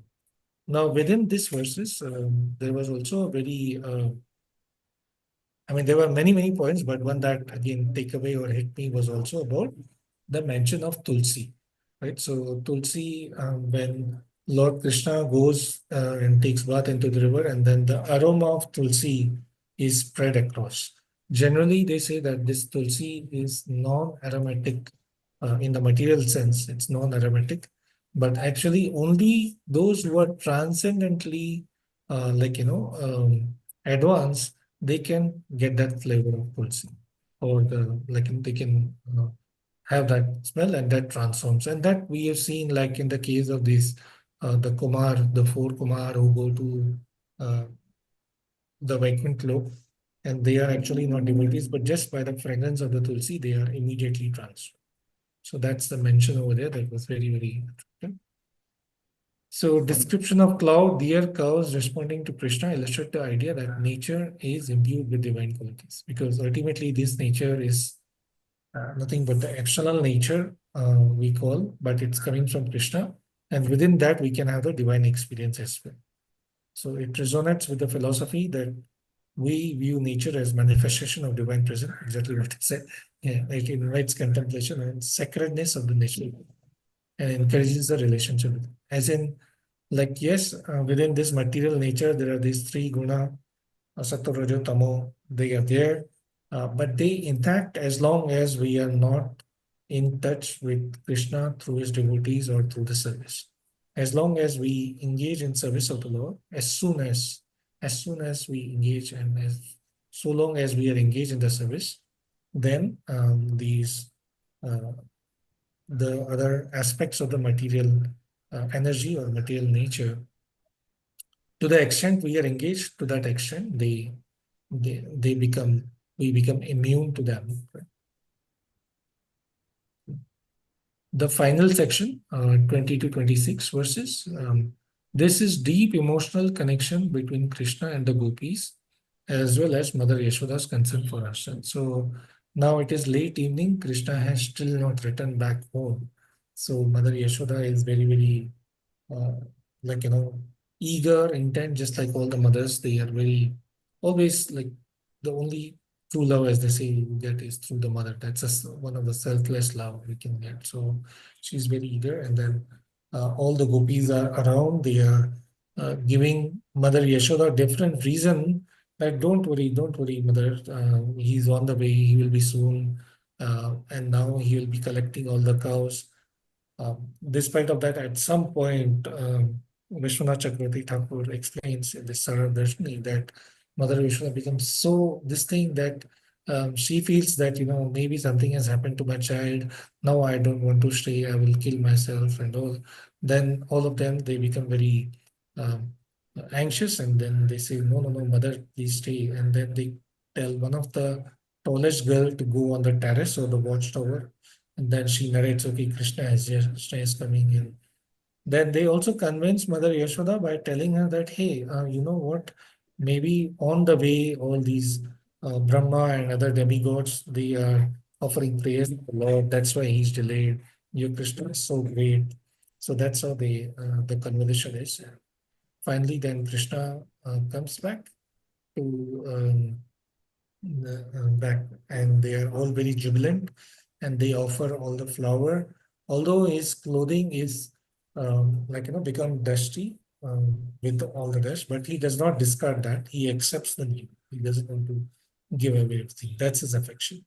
So that's the theme. And then Shukdev Goswami concludes verse 26. He says that this is how the gopis spend day and night thinking. In the night they are with him, and throughout the day when Krishna is not with them, then they are always talking and thinking and having kirtan or katha about him, right? And when he is in the forest, then all the entities within the forest, the trees, the creepers, the flowers, the bushes, the grass, river, and everyone, they are very happy But when he goes back to Vraja, they become very sad now. And they are like, so that's how it is. So let's go to this. The themes here, the gopis try to reassure Mother Yashoda. So they are elaborating the reason for Krishna's delay, his affection for the cow, respect for the commands from and the respect he gets from the celestial being. They are coming there to worship him. So they highlight the Krishna quality, the honor he receives, and that's why he would be uh, delayed. So please stay calm. The essence of parental love, the overwhelming emotions that accompany it. Yashoda's anxiety is palpable. Right? So she's very, as I said, it's mentioned she wants to just kill herself because she thinks something might happen. But then the gopis, aware of Krishna's playful nature and his bond, they strive to comfort Yashoda while subtly hinting at the intimate dynamics between Krishna and gopis themselves. Like they don't want to share their feeling, they don't want to reveal that, but somehow it becomes apparent, right? It becomes very clear. Finally, as Krishna approaches, the anticipation builds. So description of physical appearance and demeanor convey the joy he brings to the inhabitants of Vrindavan. His delayed return is painted as a moment of blissful reunion. Um, the more we miss someone when he's not around, be our beloved, and then when we meet him, even in the material, we get much more pleasure. Right? So, as children, I remember, we had cousins or uncles who were favorite. And if we're meeting them after a long time, like in the morning, we might come to know that person is coming by this time. And 20 times I would be asking my mother, when is this coming? When is this person? And same I saw in my kids also, right? If I just tell them, okay, this so-and-so who might be their favorite is coming, like you would have experienced, like the day becomes long for them, right? So that's how gopis, but that's again on the material level. For gopis on the spiritual level, that's what they say. I think we covered that when they are with Krishna, even a whole night of Brahma becomes like a moment. And when they are away from Krishna, even one moment becomes one, night of Brahma. That is something. So this, he brings joy. He's related in underscoring the spiritual love. And the concept that love exists both in union and separation, where even the pain of longing transforms into ecstasy. So the pain of longing for them is much more intense, and there they can actually have deeper meditation on the Lord or remembrance. So overall summary, this text highlights intricate relationship and emotion in Krishna's life, showcasing themes of love, devotion, divine play, or Leela, and it characterizes his interaction with gopis and the family. So uh, again, it's not the picture of God is someone like who is all alone and is just a light and controlling. No, as we see here, he has a relation. He's person. Like Srila Prabhupada stresses that again and again that God is a person, right? So, and that's I heard from many devotees who were closer to Srila Prabhupada when they read this in several books like his Back to Godhead magazine. It was so comforting and relieving for them to hear God is a person, He's in charge, He's a personality, and not just that. We have His name, His address, His father, mother, relatives, and we can also see how He um, acts and works on day-to-day basis. The whole highlight, the whole news is here with us. We just have to keep on reading and relishing them. Finally, the thematic highlights and the philosophical significance. So it highlights the parental love and concern. So this is for the devotees in the maternal affection, that bhav. So it emphasizes, and it also correlates to some extent in the material world, how the parental or what's the technical term for that? Just like Madhuri, I think there is the parental bhava, there's one I think exact term for that. So the people who Vatsalya, aspire for the Vatsalya. Vatsalya, yes, thank you, Matan. So the devotees who aspire to that mood, then they can be in that anukaran or follow and worship Mother Yashoda to get that bhav. the divine play of the Lord or the Leela of the Lord. So it's like Krishna is not someone sitting very quiet. He's fully playful. He knows everything, and he does things so that it can not just with us. Like if you see, these gopis are so exalted devotees, but he puts them in so many different situations so that he can bring out the most, or the intense and the purest form. They are pure, but the intense form of that love he brings in within them. So that's his leela, and his divine actions are playful and joyful. So they are playful, blissful. That's why we have this term, right? Satchitanand, like it's full of ananda. So this invites all of us, is devotees, aspiring devotees, and practicing devotees, to view life as divine play, encouraging a perspective that embraces joy, spontaneity, and it's not just a rigid adherence to the duty. I mean, because we are in Vaidhi sadhana bhakti, so we have to follow the rules prescribed in the Vaidhi bhakti given to us, the four regulative principles. And also we have to follow the like what we have to do, which is like chanting 16 round. But as long that's these regulative principles are so because so that as much as we follow, the more we will relish that bliss or anand. Devotion and attachment. So this gopi's unwavering devotion and their emotional response underscore the theme of attachment in bhakti. Their deep love for Krishna reflects the idea that true devotion transcends material concern and leads to spiritual fulfillment.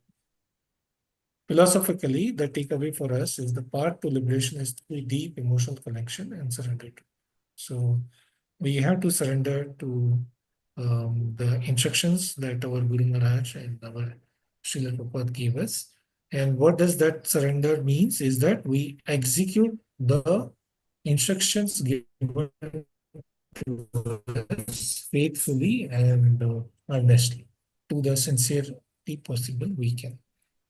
That's the meaning of surrender. It's not like generally the word surrender brings us in the material, like, okay, this country surrenders to that country, then the other king in charge will exploit them. That is not the intent here. Here, we get instructions and we get mercy. So we, with the faith, as much as we execute those instructions, we get more and more mercy and we get more and more bliss. And that's how we make progress in our devotional service. Vipralamba and Sambhoga. So we saw that whole separation in union. There's Braj, and then there is the forest. Right? So when Krishna is here, they are happy in Sambhoga. They're super happy. The other party is intense in Vipralamba when Krishna moves here. So that's a separation in union. That's a central theme. And Krishna does both so that, as we say, repeating again, like the separation brings more intensity so that when there is union, that love increases. Theme 5, recognition of the divine in the mundane. Right? So Gopi's discussion of Krishna's interaction with demigods and nature illustrate the belief that the divine permeates all aspects of it. That's what Prabhuji just mentioned, that how Krishna can attract all categories of living being, no matter what lower and higher level are. This theme emphasizes the philosophy that the sacred can be found in ordinary, encouraging devotees to recognize the presence of divine in every aspect of existence. So that is what the whole essence of Bhagavad Gita, right? So when we read chapter 10, chapter 7 in Bhagavad Gita, Krishna says that I am everything. And he clearly and loudly says that, both the spiritual and the material worlds are in me. I am in them, yet I am not, impacted by the modes. Rather, I control the modes. So this is a reinforcement that we see the presence of divine in everything. And that's how it is highly recommend that we always fortify our intelligence, because there's a lot of, we protect our devotional capital or devotional intelligence. And how do we do that? By constant or regular reading Nityam Bhagavad Seva, at least some pages or one chapter a day of Bhagavatam or Bhagavad Gita. When we read that, and the message of Krishna again and again, then when we go out, we have that spiritual vision and we see everything as an act of Lord or mercy or a bliss of Lord. We will not have that ego that I am the doer or what is, and also will not lack faith. Sometimes in our practice, that time comes, is God there? Is this real what I'm doing? Is it true or false? That happens. But that's why these, this process is there, this Shastra is there, the Bhakta are there, Kirtan is there. Embrace the Kirtan and then everything will be fine. Mutual recognition and love. So again, the concept that we all have to stay together. Srila Prabhupada, when he left his body, he gave direction to all the ISKCON members that your love will be judged by how you all stay together. And I think this small forum is one aspect, how we are staying together and reading his books and going deeper into like systematically and scrutinizingly reading his book, his message, and trying to reflect that and imbibe that in our life. So reciprocal love between Krishna and gopis, where both parties are absorbed in each other. It's not just that gopis love Krishna, but Krishna also cares about them. He's also very much misses them, and that's why he says that I can never repay that. And to that, to show that, he comes back as Lord Chaitanya Mahaprabhu because he wants to experience that pain which Radha, Rani, and all the gopis are going through. So one way, if you cannot repay, then you share the same pain. That's why he comes back. This mutual recognition elevates the relationship beyond mere affection to a profound spiritual connection, highlighting that love is both means and end to the pursuit of being. Like I mentioned in the last class also, there is this wonderful book, not a spiritual material, 7 Habits of Highly Effective People. And that author, the Stephen, he mentions very nicely, which always has stuck with that love is not an adjective. It's not an emotion. Love is word. So you have to act. If you say you love someone, you have to act on it and show and demonstrate how do you love, like being with that person, taking care of that person, following the instruction. So when we say we love our Guru Maharaj or so it should not just be at the emotional level, oh my Krishna, my Lord. Yes, it is there, it is our, but you might see many like people coming around, Mere Bhagwan, Mere Lala and all. I mean, nothing against them, but what they say and what they practice, this is what Srila Prabhupada has given us. Like we can quickly use our intelligence to spot who is where. And then it is not our job to go and correct them or question. It is then based on the guidelines given to us, how do we connect with devotees at different level, Madhyam, Uttam, Madhyam, and the lower. So we have to do our best to connect with the Uttam Adhikaris, Madhyam Adhikaris, and get mercy from them, serve the Kanishta Adhikaris. And those who are just acting like devotion and all, just stay away. Never comment against them, but don't get affected by them is the key message. Nature of God and divine qualities. So we went through that at depth. Krishna is portrayed with various divine attributes. Affectionate, he is playful, he is respectful, and he is and through his one action, he achieves many things. In conclusion, these themes collectively convey the path of devotion is deeply intertwined with human emotion, experience, and complexities of love, finally guiding the individual towards a greater understanding of divine and their relationship with it. So there were few more notes. I think we have some time. I just wanted to go through and read few notes which I felt very inspiring in the purport of Vishwanath Chakravarti Thakur. So I will take a minute here.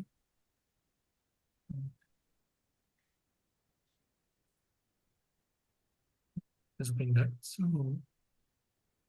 So for example, Vishwanath Chakravarti Thakur says, the phrase Swa Suradhan, well-wisher, shows that Krishna is can also refer to Krishna's girlfriend who had climbed to the watchtower to worship him with blue lotus, their smiling sideline glances, unseen by others. And then it's more about reflecting the intensity of the Vrajvasis when they are waiting for uh, Krishna, and they call Krishna as Swasvuragam, and they are also well wishers of Krishna. They are waiting, right?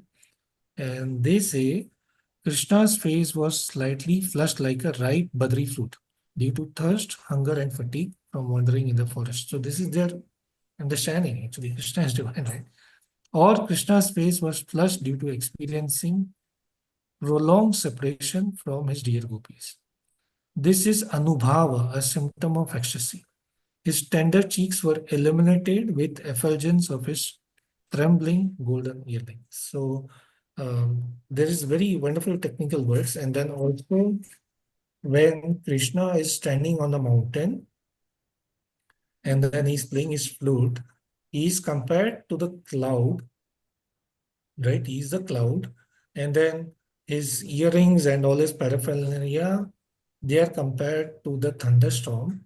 And this flute playing is compared to the rain, that rain which takes us away from this material burnings. Then there is a mention that prema has two states, union and separation, right? So that we covered many times. There is Viprapralamba and Sambhoga. Though the person absorbed in Krishna appears to be suffering when he is separated from Krishna, actually he is internally relishing the highest state of bliss. Of course, this is for gopis and Mother Yashoda. I don't think we are that. We at least I can say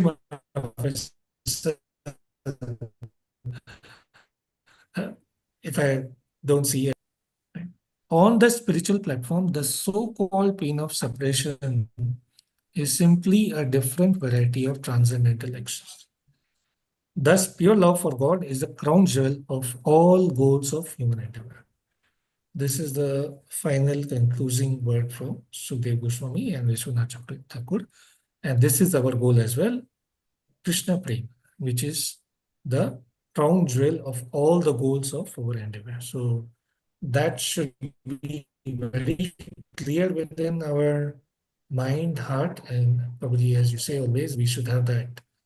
This goal is clear. Now we should have that burning desire and the determination to achieve that. Okay. So with that, I would like to stop. I know I would have made a lot of mistakes and not perfect, but just tried my best. Thank you all. And yeah, let's hear more question from Prabhuji. Please add if I missed, and the It cut is of a wonderful, Saradashni. wonderful presentation. Without that, A it would have wonderful been. presentation. You know, it's a really fantastic. In fact, you won't believe me, Sir Prabhuji. I think we should let this Mathura Lila to be presented by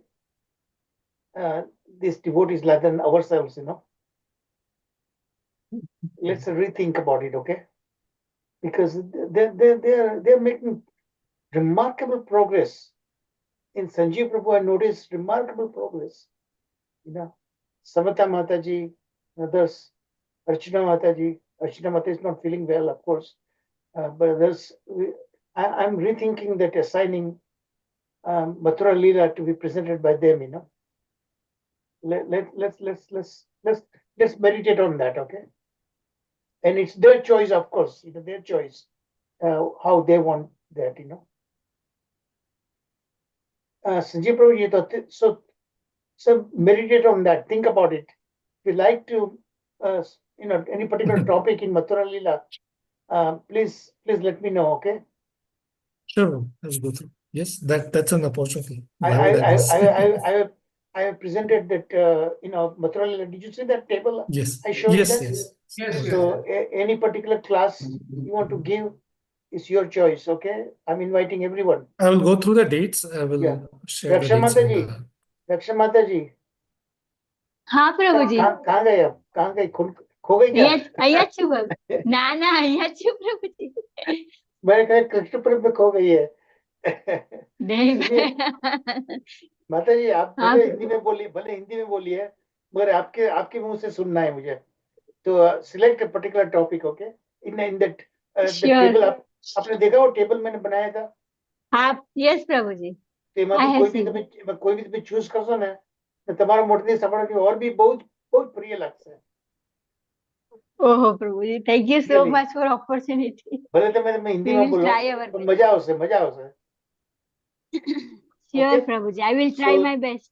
so think about it choose a topic okay all of you at Yes, least from yes, my Prabhu. lectures Sharad Prabhu is his own choice okay but from my lectures that I assigned you and that I have written my name I think 6 of the 10 lectures I'm offering these 6 lectures to any one of you Radha Madan Mohan Prabhuji not Radha Madan Radha Vinod Prabhuji Yeah. I will Okay. take one. I will take one of that. okay Okay. Yeah. Okay. So I'll do. choose among all of you, choose among the 6 of that my name is there. You have a freedom to choose. Okay. Haribol. Let's begin the discussion. Yeah. Hare Krishna Sanjay Prabhuji, so nice you gave a inner meaning. How the Acharya says, again Charu Prabhuji mentions, by just reference of cow, how they remember, colors of the cows and the groups of the Yeah. cows. So one thing is very clear here. So it is mentioned that one like 25 different categories of cows, for example, right? So when he calls one category of cows, all the cows come. All the So person. it doesn't indicate that he was calling individually, but each category will have millions of cows in that, right? So so it doesn't say that he's individually calling, but he's calling in a group, even though it's a technical. But, He individually also calls a particular cow.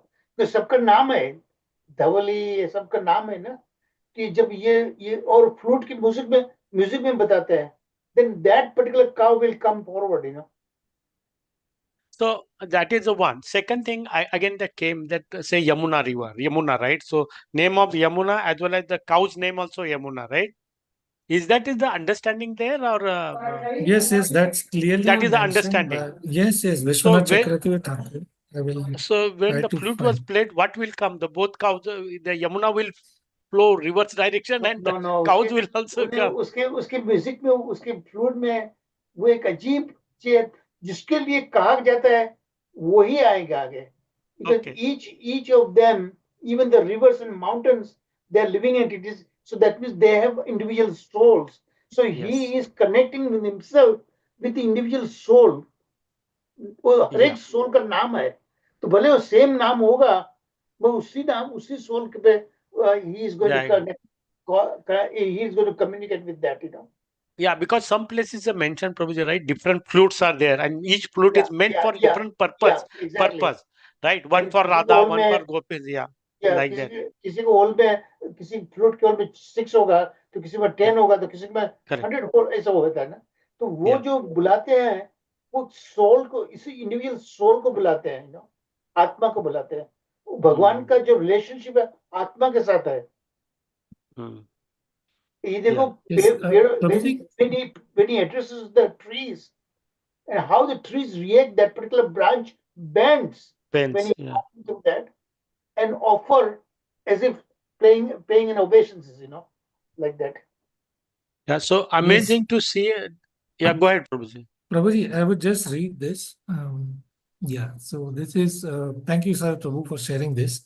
This is from Sarah Dashni. So Vishwanath Chakravarti Thakur says, when Krishna, Balram and the cowherd boys call the cows by name, O Kalindi, O Gange, Saraswati, then rivers such as Yamuna, Mansi, Ganga, Saraswati and others in Vraja, even though they are unconscious, they attain consciousness thinking, oh, what good fortune we have. Krishna is calling us in order to bathe and dive in our waters. Let us break our bank with strong currents and flow towards him. Though desiring this way because of being stunned with bliss, their natural movement is checked and the current stops flowing. So yeah, there are some cows with the name Yamuna, Kalindi, and when Krishna calls them to the flute, it seems as per the description here, Prabhuji, these rivers also, they become stunned and they think it's fine. But yes, the point here is also like he's uniquely calling every single jiva. So like Mataji says, someday we might also get a call. So we just have to wait. Yeah, Prabhuji, Very well. another. Yeah, go ahead. No, nothing. I just said terrible when Sanjeev Prabhu said we also get a call. I was so excited. We will, Prabhuji will get a call. Sure, for sure. Just have So, that faith. yeah. So one more, Prabhuji just mentioned quickly. I think I was also reading today that Shiva's name and Brahma's names also they are there, right? So when the Krishna comes back and they also shown their paying obeisances Obeisances. or to Krishna as he returns. So through this, it's one thing is very clear through this. The daily what you call routine of Lord Krishna is given. Somewhere it's a mention. Yes. This is how the Lord, like this is how the Lord is to go, come back. So daily dinacharya. This is how it is to Dinachari, correct, go. correct. In the night also, when Krishna is there, that is when he steals the butter. Is that the understanding? Because in the night is the gopi, right? He hunt, bangs somebody's the door, and that's why he's with the gopis in the night to steal the butter. The daytime he goes to the forest, because when it was called called out, the gopis in the daytime they miss him, and the night they are with him, right? That's the meaning of that. So I think the butter lila is at the very early age Yes. pastime, right? August pastime. Now we are hearing about his Kaishora Leela, Okay. ये जो butter चूरन सब बहुत बचपन की बात थी. Then बाल्य लीला. Correct. So, but night he is with the gopis. So how to understand that now? So no, that is in Kaishora Leela. When the gopis with जो play करते हैं, there is a young teenage love, that is that level, See, before they used to be, they grew up right from beginning, right from birth they were together, right? But उस time की जो भाव है, वो कैशोर लीला में जो भाव है, loving, ये पूर्व राग ये सब develop होता है, and that happens only at the particular age that Krishna also exactly following that way, So when exactly the Puru Raga matures, that time they have this kind of bhava, Both Krishna and the gopis, they grew up right around the same time, they together, So they saw each other. It's not like Puru Raga means they did not see them first. But that prema bhava, conjugal bhava, that develops at that Kaishora Leela. Now, and remember other thing, Krishna's age like 7-8 years. Yeah. But he was, for the human connection, he was like 14-15, Yeah, it says 1.5 times he showed aged exactly. 1.5 times. Yeah. Somewhere it says, So again, that's what I was trying to understand. So daytime he is with Krishna goes, and night he is with the gopis. So there's another. Even daytime he used to call the gopis actually in the forest. Remember we were discussing about they used to connect with the eyes. They used to communicate with the eyes. So he would send a secret message, come to so and so place during the daytime also. He will call, and the gopis will give some kind of pretext to their families. Yeah. Okay. Thank you, Prabhuji. Okay.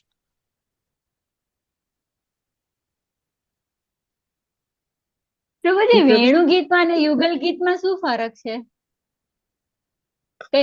Specially distinguish યુગલ ગીત જે છે એ અત્યારે જે ચાલી રહ્યું છે ને દિવસમાં જે ભગવાન ફોરેસ્ટમાં જાય છે અને ગોપીઓ પોતાના વિલેજમાં હોય છે ત્યારે યુગલ ગીત સેપરેશનમાં જે ગાય છે during the day time okay વેણુ ગીત is little bit different in a different situation. That Sharad Prabhuji can also say something. Sharad Prabhuji, do you know what is the final difference? Yes, Prabhuji. Like all these Gits, that is Venu Git, 21st chapter, Yugal Git, here we learn today 35th chapter, Pranay Git, 30th chapter, Gopi Git, 31st chapter, Brahmar Git, 47th chapter. All these are there. This Yugal Git is sung in continuation of the Maharas Leela. the divine experience of the gopis. Yugal means more than one, and Yugal is also joining. Gopi's mind is joined with the Supreme Lord, that is Krishna, even in his absence. Then this union of Krishna with the minds of the gopis bring out their true glory. They all sing and think about his leelas even in his absence. He is dear because but he is dearness itself. Now in verse 2 we saw a very interesting thing.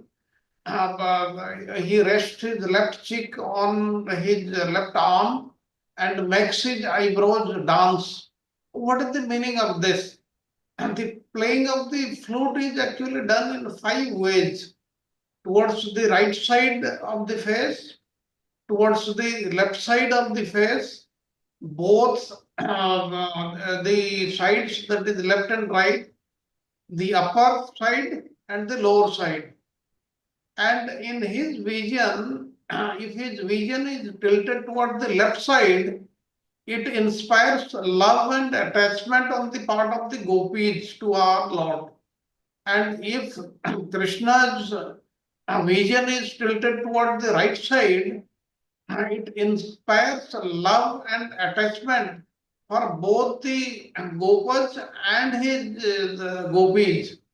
And if his vision is tilted towards the upper side, it inspires love and attachment in the minds of the demigods. And if his vision is tilted toward the ground, it inspires love and attachment in the minds of animals, birds, etc. And if his vision is straight, it inspires love and attachment on all beings. Here, Krishna is playing the flute tilted to the left. This means specifically for his beloved gopis. In verse 5, what we saw, he's saying when the gopis play the divine flute, when the Lord plays his divine flute, the bulls, the deer, the cows, and all the animals, their mind is completely stolen. They all look like statues, standing still and silent, and even forgetting to eat the grass in their mouth. And when the Lord's Venu pervaded their entire body, they look like a picture painted in the sky. And it is not just the demigods that get attracted to him, but these animals are experiencing total oneness with him. And this sort of total oneness which they see in the animals is indeed the most wonderful occurrence. And this shows every living entity has the right to devotion. Even those animals were no longer interested in the half-chewed grass. Once it saw him, they stood still, having lost their heart and soul to the Supreme Lord Krishna after hearing his flute. So this is what is there. And in verse 16, we saw very interesting things. Nija Padabja, his soft lotus-like holy feet, they have so many signs, but I'll talk about the 6 signs. The lotus, the flag, and lotus is Kamal, flag is Dhwaja, discus is Chakra, thunderbolt is Vajra Ayudha, and trident is Ankusa, and Yava is grain. Now, Kamal represents what? Just as lotus stays above the water, mind, though in this material world, should stay above it. It should not get mixed. It should not touch it. Dhwaja, it removes all fears. Chakra, it protects his devotees who are worshipping him. And the Vajra, it shatters the mountain of sins to one who surrenders. If we just surrender in our, not in our words, but in our mind and intelligence, if we surrender to the Supreme Lord, then it will shatter the mountains of sins which we have committed in our previous lifetimes and even in this lifetime. And Ankusha, it controls control of the mind and the senses. And Yava, the grain, even for a grain of bhakti, he is always ready to protect his devotees.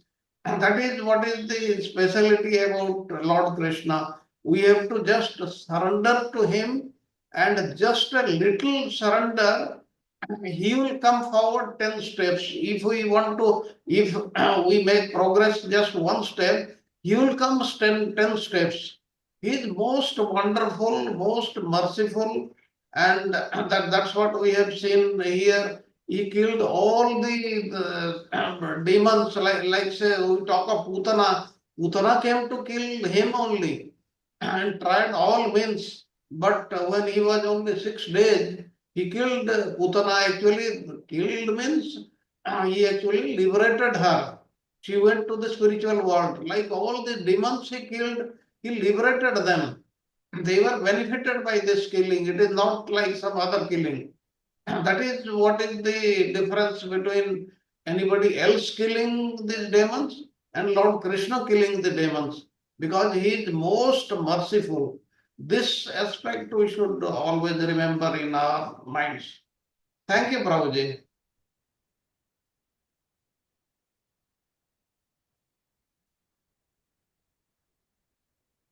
Any other question to discuss?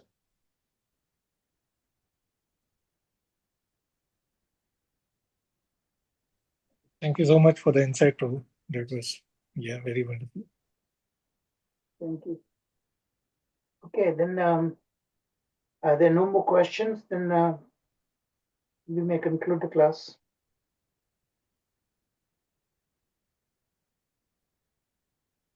Aksha Mataji, would you like to sing Narshima Pranami? Okay, okay, madam. Shrimad Bhagavatam की जय हो।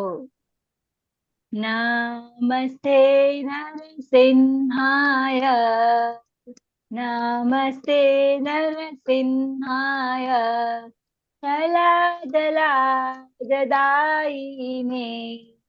प्रह्लादलाददायिने,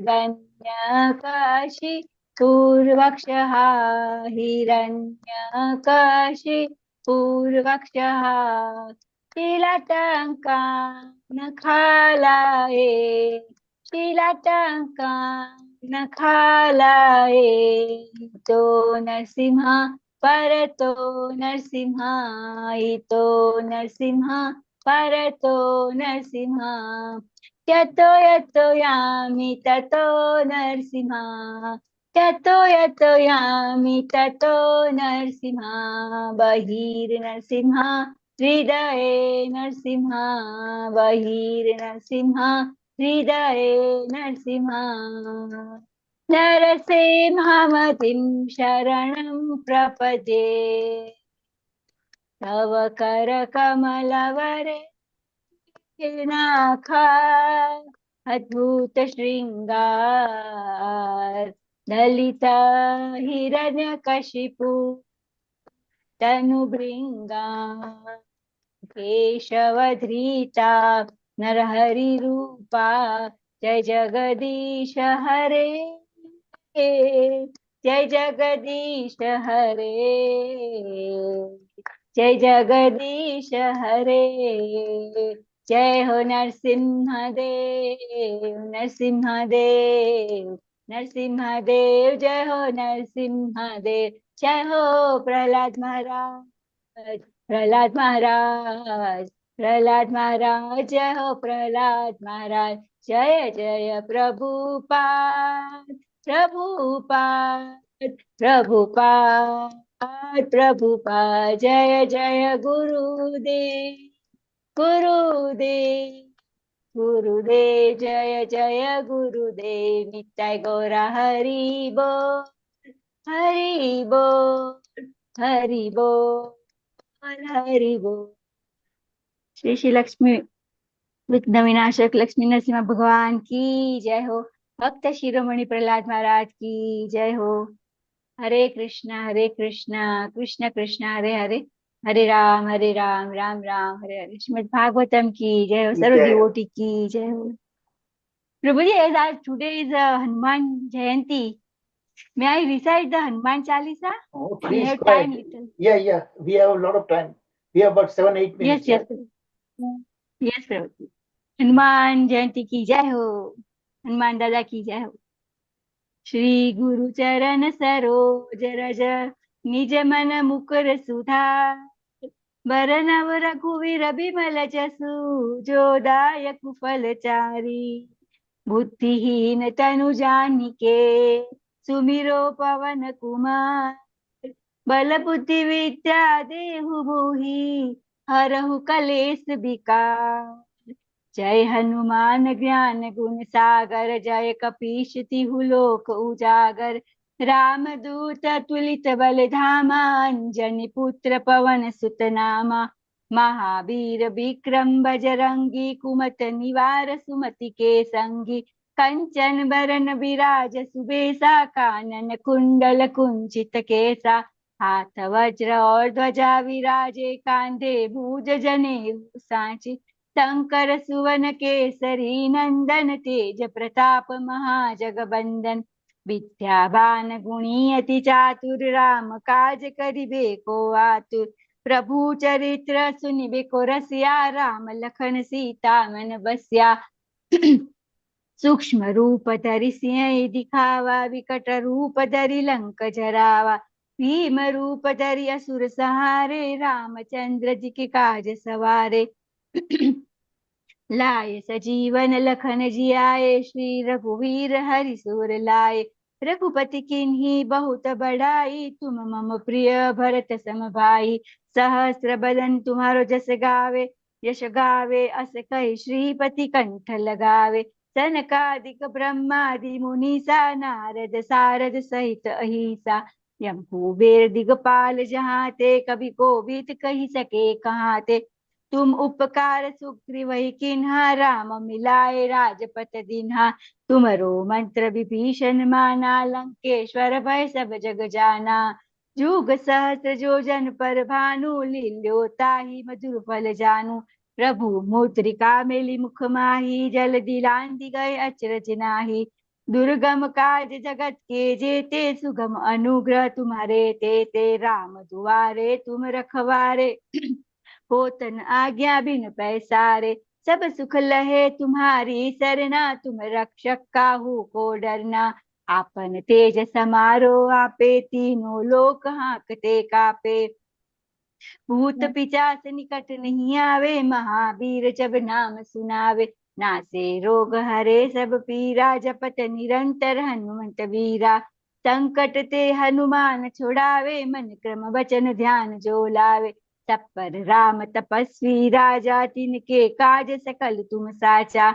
और मनोरथ जो कोई लावे, सोई अमित जीवन फल पावे। चारों जुग परताप तुम्हारा, है प्रसिद्ध जगत उजियारा। साधु संत के तुम रखवारे, असुर निकंदन राम दुलारे। अष्ट सिद्धि नव निधि के दाता, असबर दीन जानकी माता। राम रसायन तुम्हारे पासा, सदा रहो रघुपति जी के दासा। तुम्हारे भजन राम जी को भावे, जन्म जन्म के दुख बिसरावे। अंत काल रघुपति पुर जाई, जहाँ जन्म हरि भक्त कहाई। और देवता चित न धरई, हनुमान से सर्व सुख करई। संकट कटे मिटे सब पीरा, जो सुमेरु हनुमान बलबीरा। जय जय जय हनुमान गोसाई, कृपा करो गुरुदेव की नाई। जो सत बार पाठ कर कोई, छुट्टी बंदी महासुख होय। जो ये पढ़े हनुमान चालीसा, होय सिद्धि साखी गौरी सा। तुलसीदास सदा हरि चेरा, कीजे नाथ हृदय मह डेरा। पवन तनय संकट हरण मंगल मूर्ति रूप, राम लखन सीता सहित हृदय बसु सुरभूप। सियावर राम जय जय राम, मेरे प्रभु राम जय जय राम। राम लक्ष्मण जानकी जय बोलो हनुमान की। राम लक्ष्मण जानकी जय बोलो हनुमान की। राम लक्ष्मण जानकी जय बोलो हनुमान की। हरे कृष्णा कृष्ण कृष्ण हरे हरे, हरे राम राम राम हरे हरे। हनुमान दादा की जैसे हम भी सब सेवा कर सके, ऐसी भगवान से प्रार्थना है। हरे कृष्णा, दंडवत प्रणाम टू ऑल डिवोटीज। बहुत बहुत मजा आया। थैंक यू रक्षा माता जी। And when Lord Rama he was going to the spiritual world after 11,000 years, there were 5 people who were left behind. We will not talk about them. We will talk of only Hanuman. Then Hanuman he asked him, are there Ram Kathas in the spiritual world? Ram said, no, I am there. There is no requirement of Ram Katha. He said, then I am not going. I am not going there because I want to hear the Ram Katha here. That's why he was blessed by Lord Rama that wherever Ram Katha is taking place, even if it is taking place in thousands and millions of places, then Hanuman, in those forms, he comes and personally attends those. And this is very, very true. And he also gave him a second task. You can listen to Ram Katha, but I am giving you a task. You protect the devotees. Anybody who takes your name, please protect him. So these are the things about Lord Hanuman, who is the greatest devotee of Lord Rama, and we should all respect him like anybody else. Thank you Thank so you, much for Prabhuji. sharing. Thank you. Thank you, Prabhuji. Thank you, Yes, Hare Prabhuji. Krishna. Sir Prabhuji. Hare Thank you, Krishna. Sanjeev Hare Prabhuji, for Hare nice Krishna. presentation. Thank you, Thank you, gentlemen. Prabhuji. Hare Krishna. Hare Dandavat Krishna. Thank you, pranam. Dandavat pranam to all. Prabhuji. Hare Thank you, Krishna. Sir Prabhuji. Charubai ji. Hare Sanjeev Krishna. Prabhuji. Thank you, Mataji. Thank you. Thank you. So we conclude the class. Hari Bol. Hari Bol.